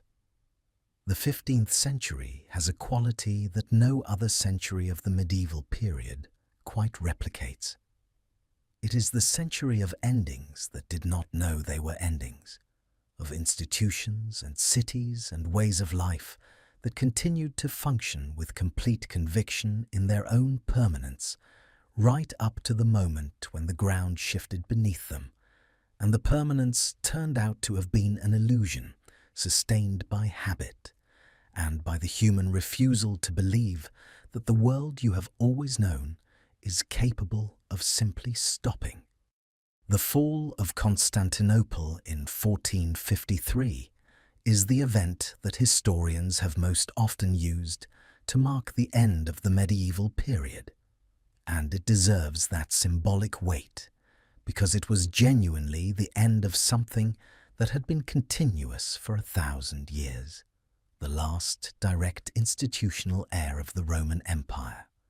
the city that Constantine had built as the new Rome, and that had remained, through every catastrophe of the intervening millennium, a functioning imperial capital. But the fall of Constantinople was not the only ending of the 15th century. It was the most visible and the most symbolically resonant,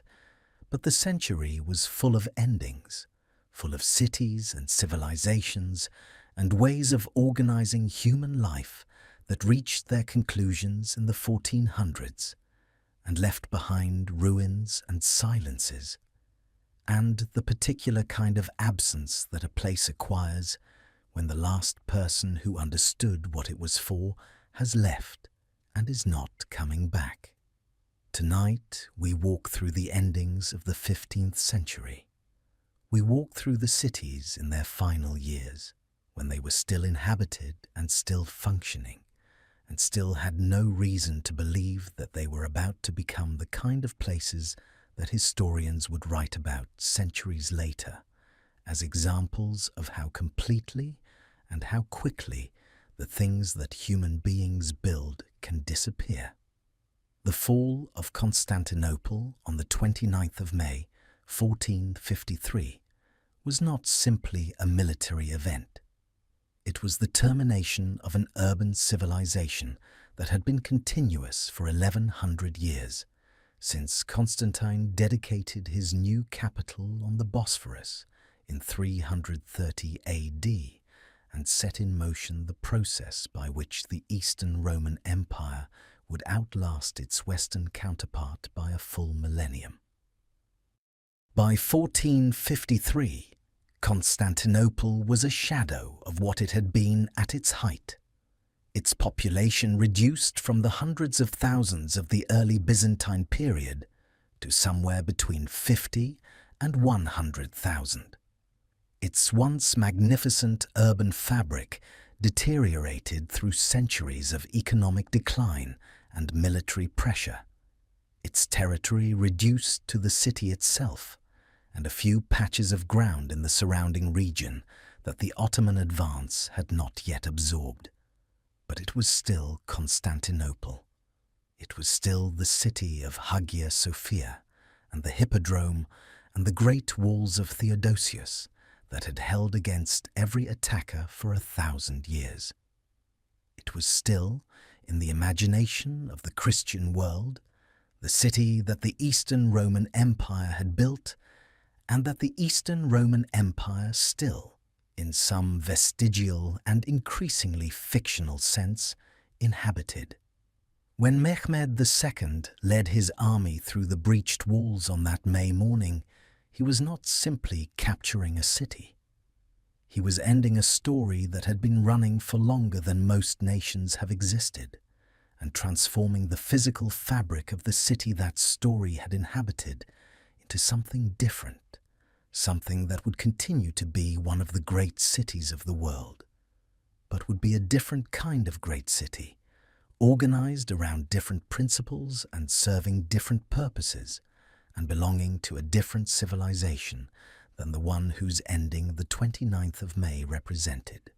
What disappeared with the Byzantine Empire was not the physical city, which the Ottomans preserved and rebuilt, and made the capital of their own empire with a thoroughness that ensured Constantinople's continued greatness under a new name.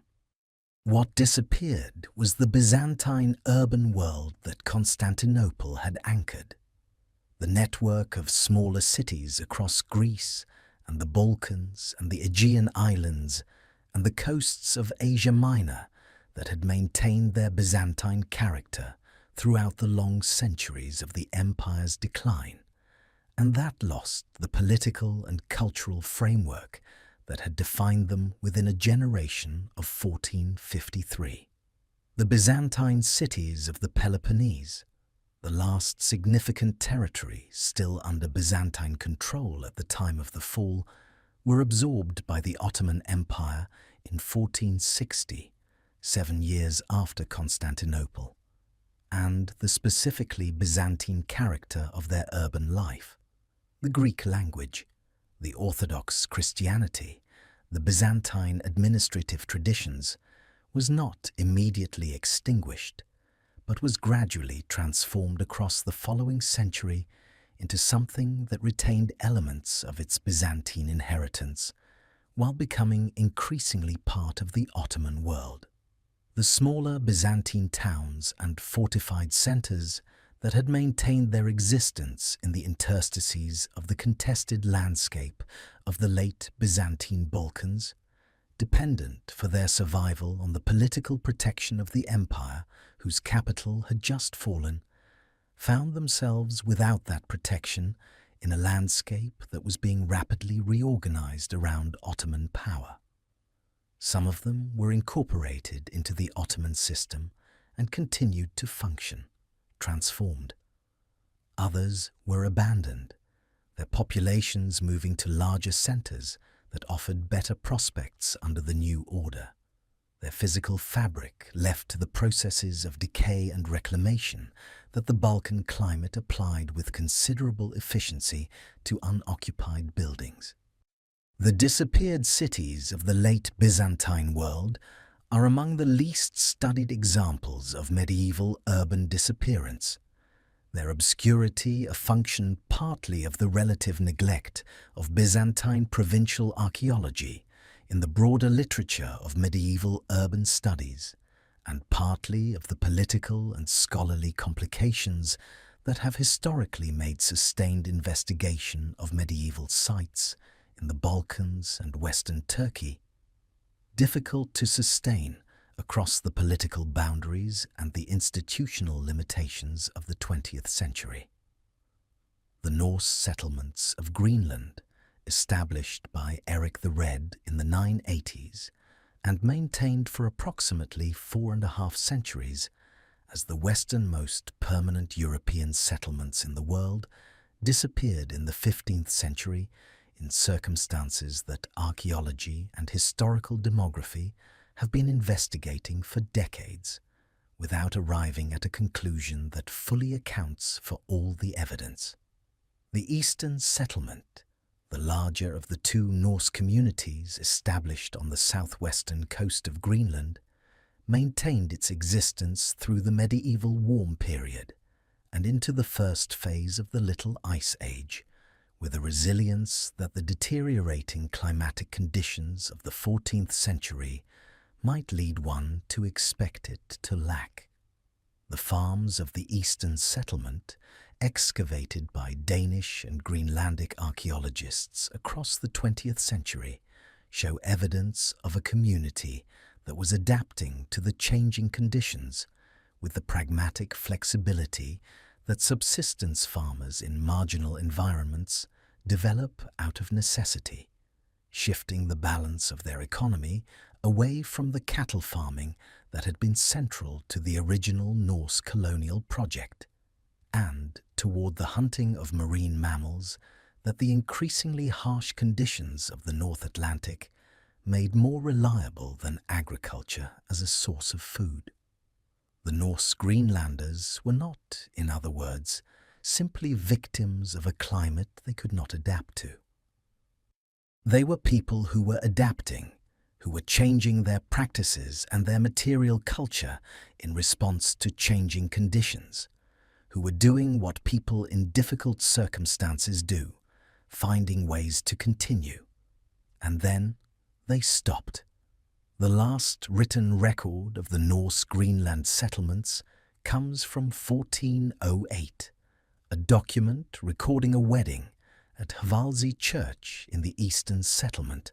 that is notable for the specificity of its details, naming the participants and the witnesses and describing the ceremony with the kind of particularity that suggests normal social life rather than the desperate last act of a dying community. After 1408, the documentary sources are silent. No ship from Norway or Iceland recorded arriving in Greenland to find the settlements occupied. No document from the settlements themselves survives from after that date.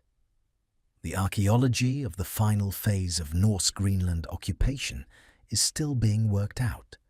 with new excavations and new analytical techniques producing findings that continue to refine the picture without yet resolving its central uncertainty. The skeletal evidence from the final phase, cemeteries, suggests a population that was under significant nutritional stress, shorter and less robust than their ancestors, and showing the skeletal markers of a diet that was increasingly reliant on marine resources and decreasingly able to provide the kind of balanced nutrition that the Norse agricultural diet had offered. But nutritional stress alone is not a sufficient explanation for the complete disappearance of a community of several thousand people. People in nutritional stress move toward better food sources if better food sources are available. They do not simply cease to exist. What happened to the Norse Greenlanders in the final decades of the 15th century, whether they died in place, emigrated to Iceland or Norway, merged with the Inuit population that was expanding southward along the Greenlandic coast as the Norse settlements were contracting, or some combination of all three, is a question that the available evidence raises with clarity and answers with frustrating incompleteness. The churches of the Eastern Settlement are still there, their walls standing to varying heights above the Greenlandic tundra.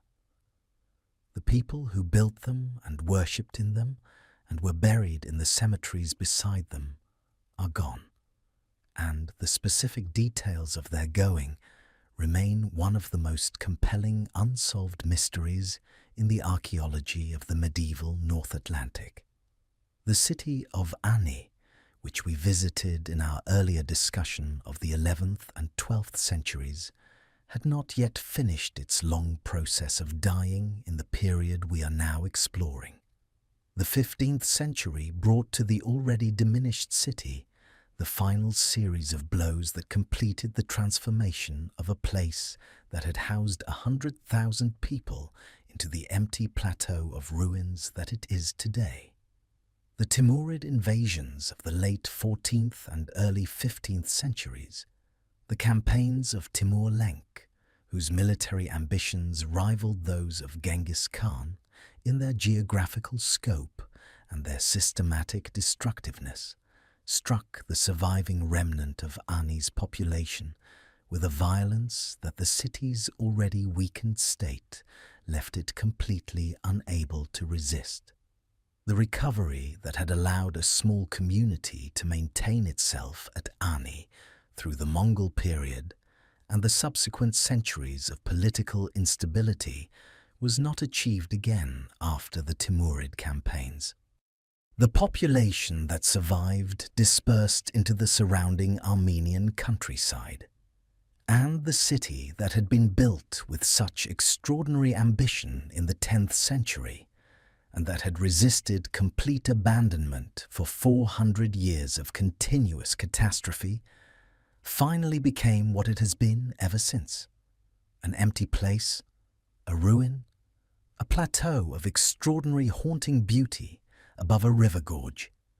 in a landscape that the 21st century has left almost as empty as the 15th century did when the last residents of Ani finally concluded that the city they had been trying to maintain was beyond maintaining and walked away. The cities of the Angkor civilization in what is now Cambodia reached their own extraordinary conclusion in the 15th century. And while Angkor falls outside the European medieval world that has been the primary focus of our journey, it belongs to this discussion with full justification, because it represents the most dramatic example in the medieval world of the disappearance of a city of genuinely enormous scale. Angkor was not simply a city. It was the largest pre-industrial urban complex in human history, a settlement system covering an area of approximately 1,000 square kilometers that, at its height in the 12th and 13th centuries, housed a population estimated by the most recent archaeological research at somewhere between 750,000 and 1 million people. The hydraulic infrastructure that sustained this population, an elaborate system of reservoirs, canals, and distribution channels that managed the water resources of the Cambodian plain with an engineering sophistication that modern hydrologists have analyzed with considerable admiration, represented a level of organizational and technical achievement that the medieval world produced in very few places and at very few times. Angkor, at its height, was not simply impressive by medieval standards. It was impressive by any standard, a demonstration of what organized human civilization could achieve when it applied its full resources to the project of making a landscape productive and habitable at the largest possible scale. The abandonment of Angkor in the 15th century has been attributed in the scholarly literature to a combination of factors whose relative importance is still debated. The Thai kingdom of Ayutthaya attacked and sacked the Khmer capital multiple times in the 14th and 15th centuries, and the military pressure of these attacks clearly contributed to the destabilization of the Angkor state. But the archaeological evidence, and particularly the LIDAR survey of the Angkor region conducted in the past decade that has revealed the full extent of the hydraulic infrastructure in unprecedented detail, has pointed increasingly toward a different and more fundamental cause. The hydraulic system that sustained Angkor's enormous population was extraordinarily complex and correspondingly fragile. Its management required a level of coordinated administrative effort that only a strong central state could provide, and as the Khmer state weakened under military pressure and internal political instability in the 14th century, the maintenance of the hydraulic system became progressively less reliable. The reservoirs silted up, the canals became blocked. The distribution channels that had carried water to the agricultural fields that fed the city's population ceased to function as designed. And without the water management system, the agricultural productivity that had sustained 1 million people was no longer possible. The population of Angkor did not disappear all at once. The city was not destroyed in a single catastrophic event. It contracted, gradually and then more rapidly, as the conditions that had made it possible were progressively withdrawn.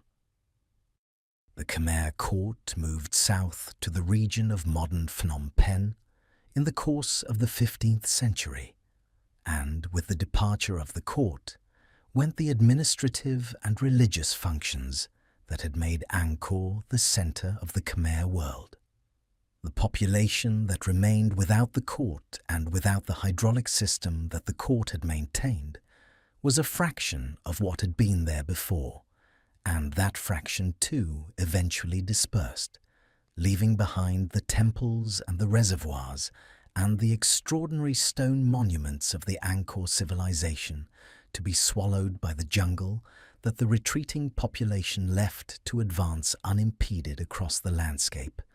it had been held back from for 5 centuries. The cities of the Aztec world in Central America, and particularly the great island city of Tenochtitlan in the Lake of Texcoco, were approaching the height of their development in the 15th century, as the European medieval world was reaching its conclusion, and while they fall outside the geographical scope of medieval European history, their existence in the same temporal period raises questions about the nature of urban civilization and urban disappearance that the specifically European focus of our journey should not be allowed to obscure entirely. Tenochtitlan, at the time of the Spanish conquest in 1519, was one of the largest cities in the world, with a population that most estimates place at between 200,000 and 300,000 people, making it larger than any contemporary European city except possibly Paris and Constantinople. It was destroyed, partially deliberately and partially as a consequence of the military operations that preceded its capture in 1521.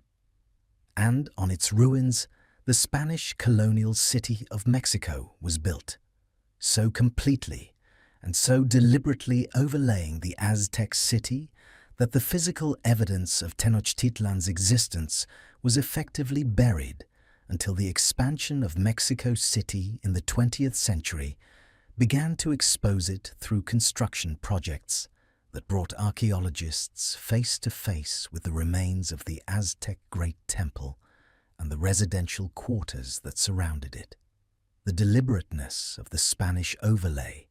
the decision to build the new colonial capital directly on top of the old indigenous one rather than adjacent to it, was itself a statement about disappearance, about the intention to replace one civilization with another, so completely that the replacement would eventually obscure the evidence that anything had come before it. The attempt was not entirely successful. Tenochtitlan is there, beneath Mexico City, and the archaeology of the Aztec capital is one of the most actively developing fields in American archaeology. But the 15th century city of Tenochtitlan, the city that existed in the decades before the Spanish arrived, is recoverable now only in fragments, its wholeness gone in the same way that the wholeness of every city we have visited on this journey is gone, preserved in the ground in pieces that the archaeology can find and describe, but cannot fully reassemble into the living thing they once were. The merchant cities of the Italian peninsula in the 15th century present a final category of urban change that is less dramatic than the military destructions and the environmental abandonments we have been tracing, but that illuminates something important about the fragility of urban prosperity and the speed with which the conditions that sustain it can shift beyond recovery. The cities of the Italian merchant republics, Venice, Florence, Genoa, Siena, Pisa,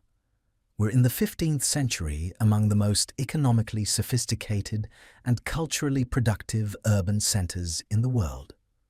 the birthplaces of Renaissance art and humanist scholarship, and the double-entry bookkeeping that would eventually become the foundation of modern capitalism. But not all of them maintained their position. Siena, which had been one of the great banking and commercial cities of 13th century Europe, had been struck so severely by the Black Death of 1348 that its population never recovered to its pre-plague levels, and the economic momentum that had made it a rival to Florence was permanently disrupted. Pisa, whose maritime empire had made it one of the dominant powers of the medieval Mediterranean, had been militarily defeated by Genoa in the late 13th century, and had never fully recovered the commercial position that defeat had cost it, declining across the 14th and 15th centuries from a major maritime power to a provincial town that Florence absorbed into its territorial state in 1406. These cities did not disappear in the way that Merv disappeared, or Ani disappeared, or the Norse settlements of Greenland disappeared. They are still there, still inhabited, still containing the physical evidence of their medieval greatness in the form of the buildings and the art and the urban fabric that their prosperity produced. But the cities that they were in their medieval height, the cities of the Siamese banking families and the Pisan maritime empire, those cities are as gone as any of the ruins we have been visiting on this journey. Their disappearance marked not by empty ground, but by the continued presence of a diminished successor that bears the same name and occupies the same space without inhabiting the same urban reality. There is a particular quality to the search for lost cities that separates it from almost every other kind of historical investigation. When a historian works with documents, the material they are working with is already found. It exists in archives and libraries and collections, waiting to be read and interpreted and placed in relation to other documents that illuminate it or complicate it or contradict it. When an archaeologist excavates a known site, they are working with a place whose existence is established, whose location is fixed, whose investigation is a matter of method and resources, and the patient application of the tools the discipline has developed. But the search for lost cities is something different. It begins with the possibility of absence, with the proposition that somewhere in the world there is a place that was once full of people and noise and the accumulated complexity of urban life, and that is now unrecognized, unmarked, invisible to the eye that does not know what to look for. It begins with the conviction that the ground is keeping a secret and that the secret is worth finding. And it proceeds through a combination of documentary research and landscape survey, and the kind of educated intuition that comes from having looked at enough medieval landscapes to recognize the subtle signs that human organization leaves in the earth, even when everything that was built on that earth has long since returned to it. The search for lost cities is the most romantic of the archaeological disciplines, and in many ways the most honest, because it acknowledges at its outset that the map is incomplete, that the medieval world was larger and more complex than the surviving record describes, and that the ground contains more than we have yet found in it. The technology that has most dramatically transformed the search for lost medieval cities in the past 2 decades is LIDAR, the laser-based remote sensing system that maps the surface of the landscape beneath vegetation cover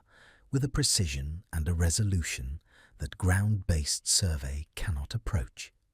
LIDAR works by firing rapid pulses of laser light from an aircraft and measuring the time it takes for those pulses to return after bouncing off the surface below. In open landscapes, the technique produces results that are impressive, but not dramatically superior to what good aerial photography and careful ground survey can achieve. But in forested landscapes, where the vegetation canopy that ground survey cannot penetrate and aerial photography cannot see through, has been concealing the physical traces of human activity for centuries or millennia. LIDAR produces results that are genuinely transformative. The laser pulses that do not hit the canopy pass through gaps in the vegetation and bounce off the ground surface beneath, and the data they return, processed by algorithms that strip away the vegetation signal and leave only the ground surface, reveals a landscape whose human modification is suddenly visible in extraordinary detail. Earthworks that ground survey had missed entirely. Street plans preserved as subtle undulations in the forest floor that no eye at ground level would have identified as anthropogenic. Field systems and settlement patterns that extend across areas too large to be comprehended from a ground-level perspective, but that become legible when seen from above with the resolution that LiDAR provides. The application of LiDAR to medieval landscapes across Europe and beyond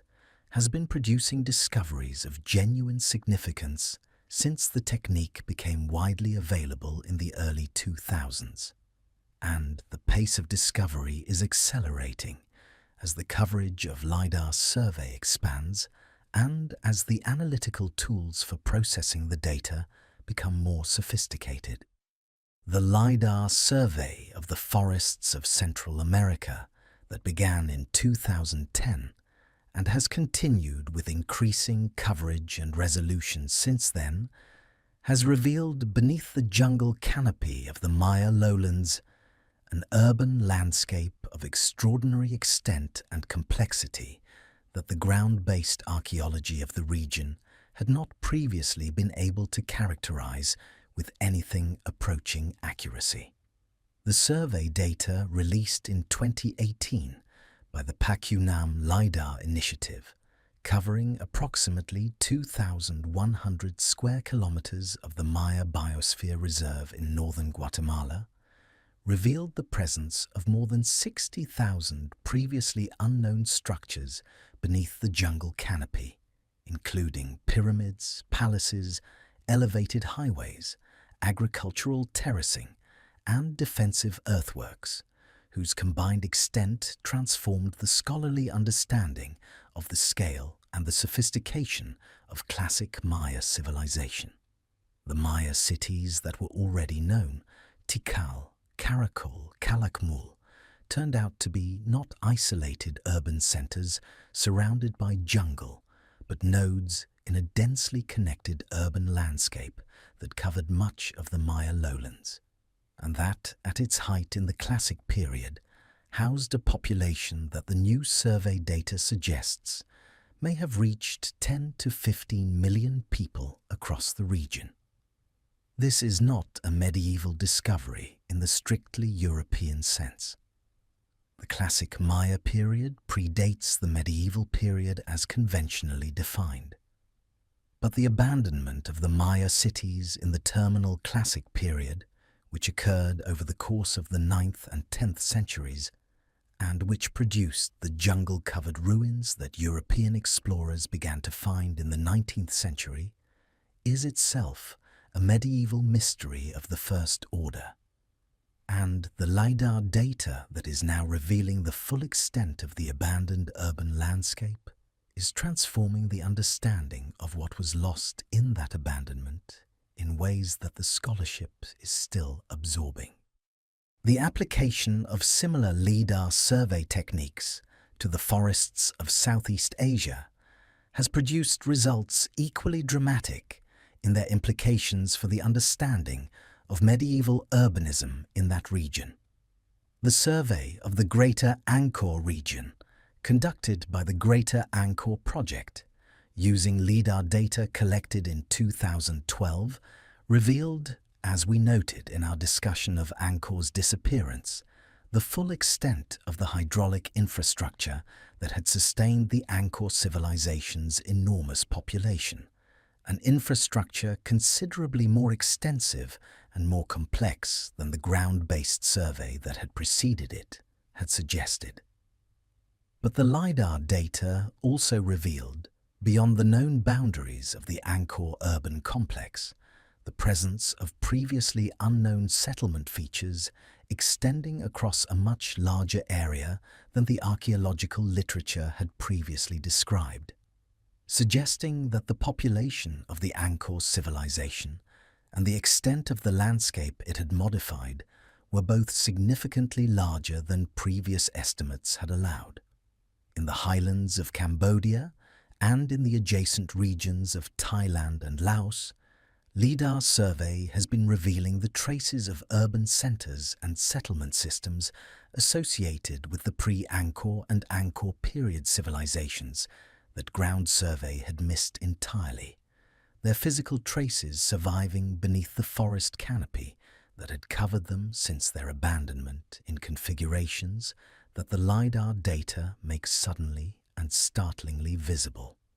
The medieval cities of mainland Southeast Asia are, it turns out, considerably more numerous and considerably more extensive than anyone knew before the laser started asking the forest floor what it was hiding. The underwater archaeology of the medieval period represents a frontier of discovery that has been recognized as significant for decades, but that the practical challenges of working in underwater environments have prevented from being investigated with anything approaching the comprehensiveness that the scale of the potential discoveries would justify. The coasts of Europe were different in the medieval period from the coasts of today, shaped by sea level changes and coastal erosion and the silting of estuaries in ways that have placed significant portions of the medieval coastal landscape beneath water and therefore inaccessible to conventional land-based archaeological investigation. The medieval port cities of the English Channel coast, the trading settlements of the North Sea littoral, the harbour installations of the Baltic and the Mediterranean all had waterfront developments that extended into the water and that are now submerged beneath it, their timbers and their stone, and their accumulated deposits preserved in some cases with extraordinary completeness by the anaerobic conditions of the seabed. The medieval city of Sandwich in Kent, one of the most significant ports in medieval England, had a waterfront that extended considerably further into the estuary of the River Stour than the modern town's position suggests. And the underwater survey of the area seaward of the modern town has found structural evidence of medieval harbour installations beneath the silt of the estuary that the land-based archaeology of the town had not previously been able to characterize. The submerged medieval landscape of the Sandwich estuary is not a lost city in the sense that Merv or Annie are lost cities. But it is a lost part of a city, a dimension of medieval urban life that the land archaeology cannot reach, and that the underwater archaeology has only begun to explore. The legendary lost cities of the medieval world, the cities that appear in medieval documents and chronicles as real places with real populations and real histories, but that archaeology has not yet confirmed as physical locations in the landscape, represent a category of potential discovery that sits in an uncomfortable position between the established facts of medieval urban history and the speculative tradition of lost city searching that popular culture has made both famous and somewhat disreputable. The city of Vineta, described in medieval German and Scandinavian sources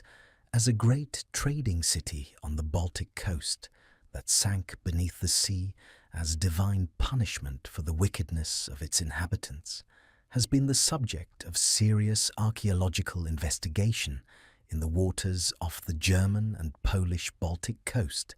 without producing a confirmed identification. The historical reality behind the Vineta legend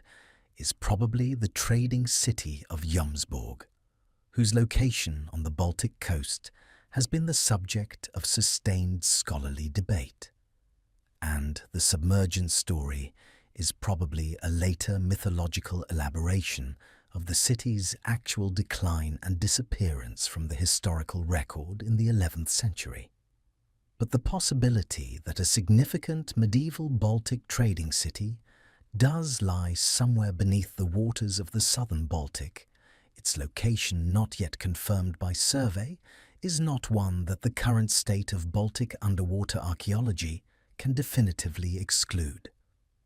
The Baltic is large, and its medieval floor has not been systematically surveyed. What it contains, beneath its cold and relatively shallow waters, is genuinely unknown in ways that the more thoroughly investigated coastal waters of Western Europe are not. The lost cities of medieval Africa represent perhaps the most significant gap in the global understanding of medieval urbanism. A gap produced partly by the historical neglect of African history in the Western scholarly tradition,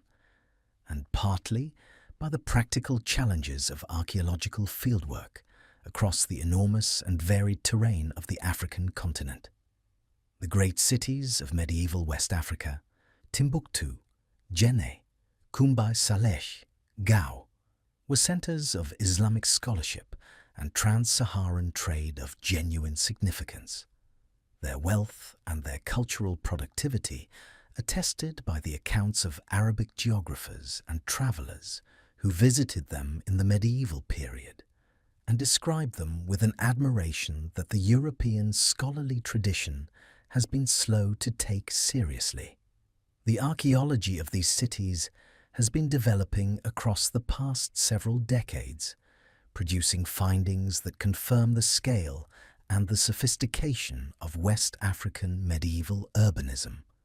in ways that the documentary sources had suggested, but that the archaeological evidence is now demonstrating with material specificity.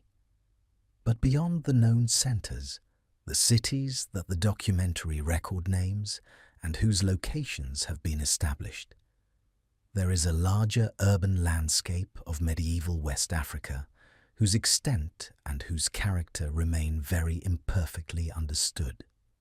A landscape of smaller cities and trading settlements and agricultural centers that sustained the great empires of medieval West Africa, and that the archaeology of the region has barely begun to investigate.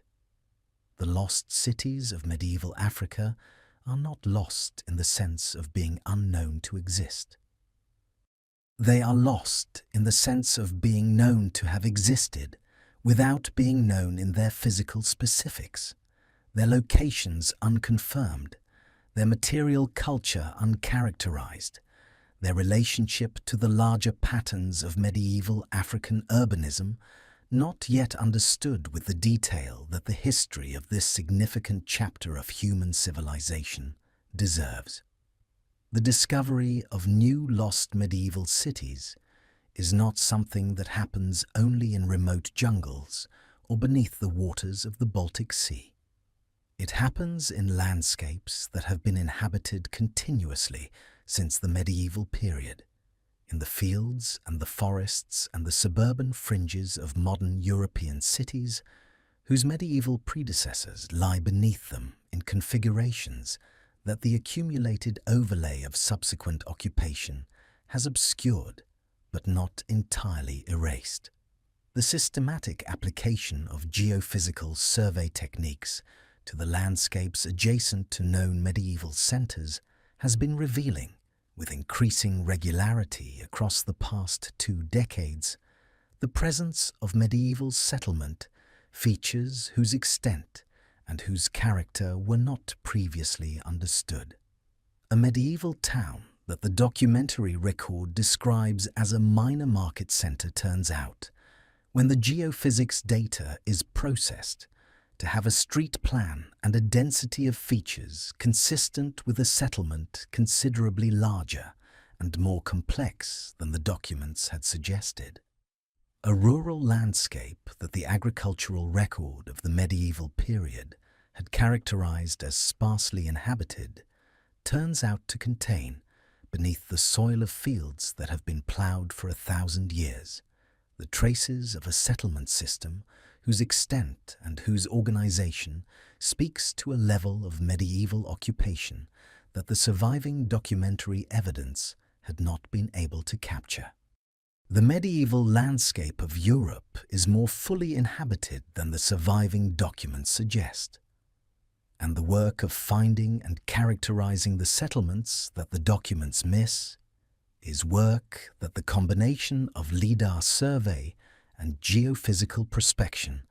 and the continued program of development-led excavation that modern planning systems require is gradually and incrementally accomplishing. The lost medieval cities of Europe are not all in dramatic locations or connected to dramatic histories. Many of them are in ordinary places, under ordinary fields,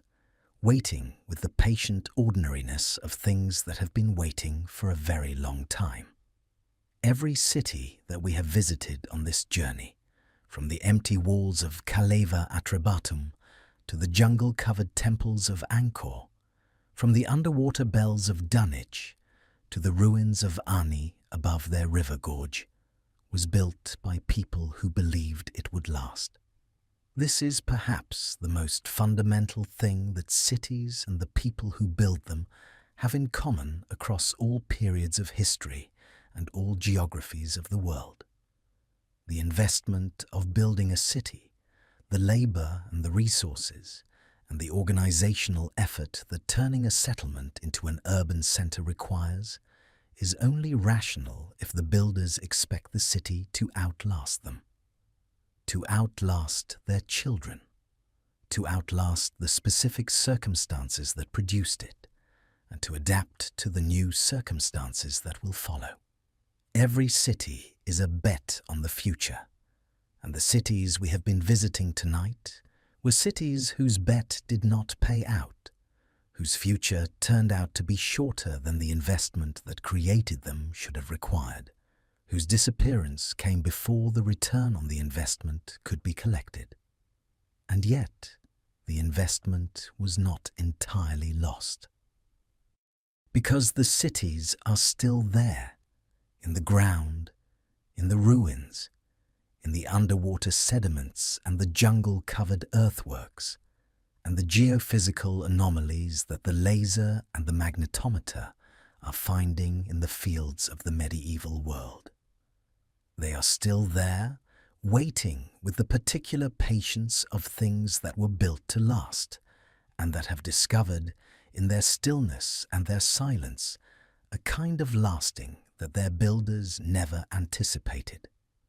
Not the lasting of continued occupation and continued noise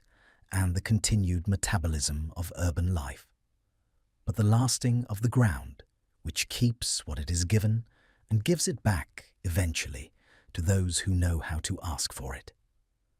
And now, having walked through 1,000 years of lost cities together, through the streets that were full and are empty, through the harbours that were busy and are silted up, through the palaces that housed courts and are now the homes of lizards and the occasional astonished archaeologist, it is time to let the journey find its ending. Not a final ending, because the lost cities are still out there, still being found, still giving back their secrets to the researchers who are patient enough and curious enough and well-equipped enough to ask the right questions of the right pieces of ground. But an ending for tonight, a place to set down what we have been carrying through these hours and let the quiet come back in. If this journey through the disappeared cities of the medieval world gave you something, if it made you see the ground beneath your feet as a little less empty, and the history beneath your present as a little less finished and settled than it might have seemed before, then this channel has done what it is here to do. And if you want more of this, if you want to keep walking through the parts of the past that the textbooks leave out and the ground is still holding, then subscribe. Right now, before you drift off, before the cities we have visited tonight recede into the comfortable distance of things half remembered from before sleep, subscribe and leave a like if this was worth your time, because it helps more people find their way here, and the more people who find their way here, the more of these journeys we can take together. And if something we passed through tonight stayed with you, if one of the cities we visited left a question in you that you want to follow further, leave it in the comments. Every one of them is read. Every question is taken seriously. That is a promise. For now, Let the cities rest in their silence. Let Ani keep its plateau, and Dunwich keep its underwater bells, and Merv keep its desert, and the Norse settlements of Greenland keep their cold tundra and their unanswered questions about where the last inhabitants went when they finally decided to go. Let the jungle grow back over Angkor's temples, and the sea keep what it has taken from the coast of Suffolk, and the Mongolian steppe keep its flat indifference to the memory of what it once allowed to be built upon it. Let the ground be what it is, full of things we have found, and full of things we have not yet found, and full of things that we will find in the years and decades ahead, as the tools improve and the surveys extend, and the questions that this generation of researchers is formulating begin to receive the answers that the ground has been preparing for them for centuries. The cities are down there. They are waiting. They have learned in their long silence a patience that the living world does not possess. And they will still be there in the morning, holding everything they were given and ready when the time comes to give it back. Sleep well. Good night.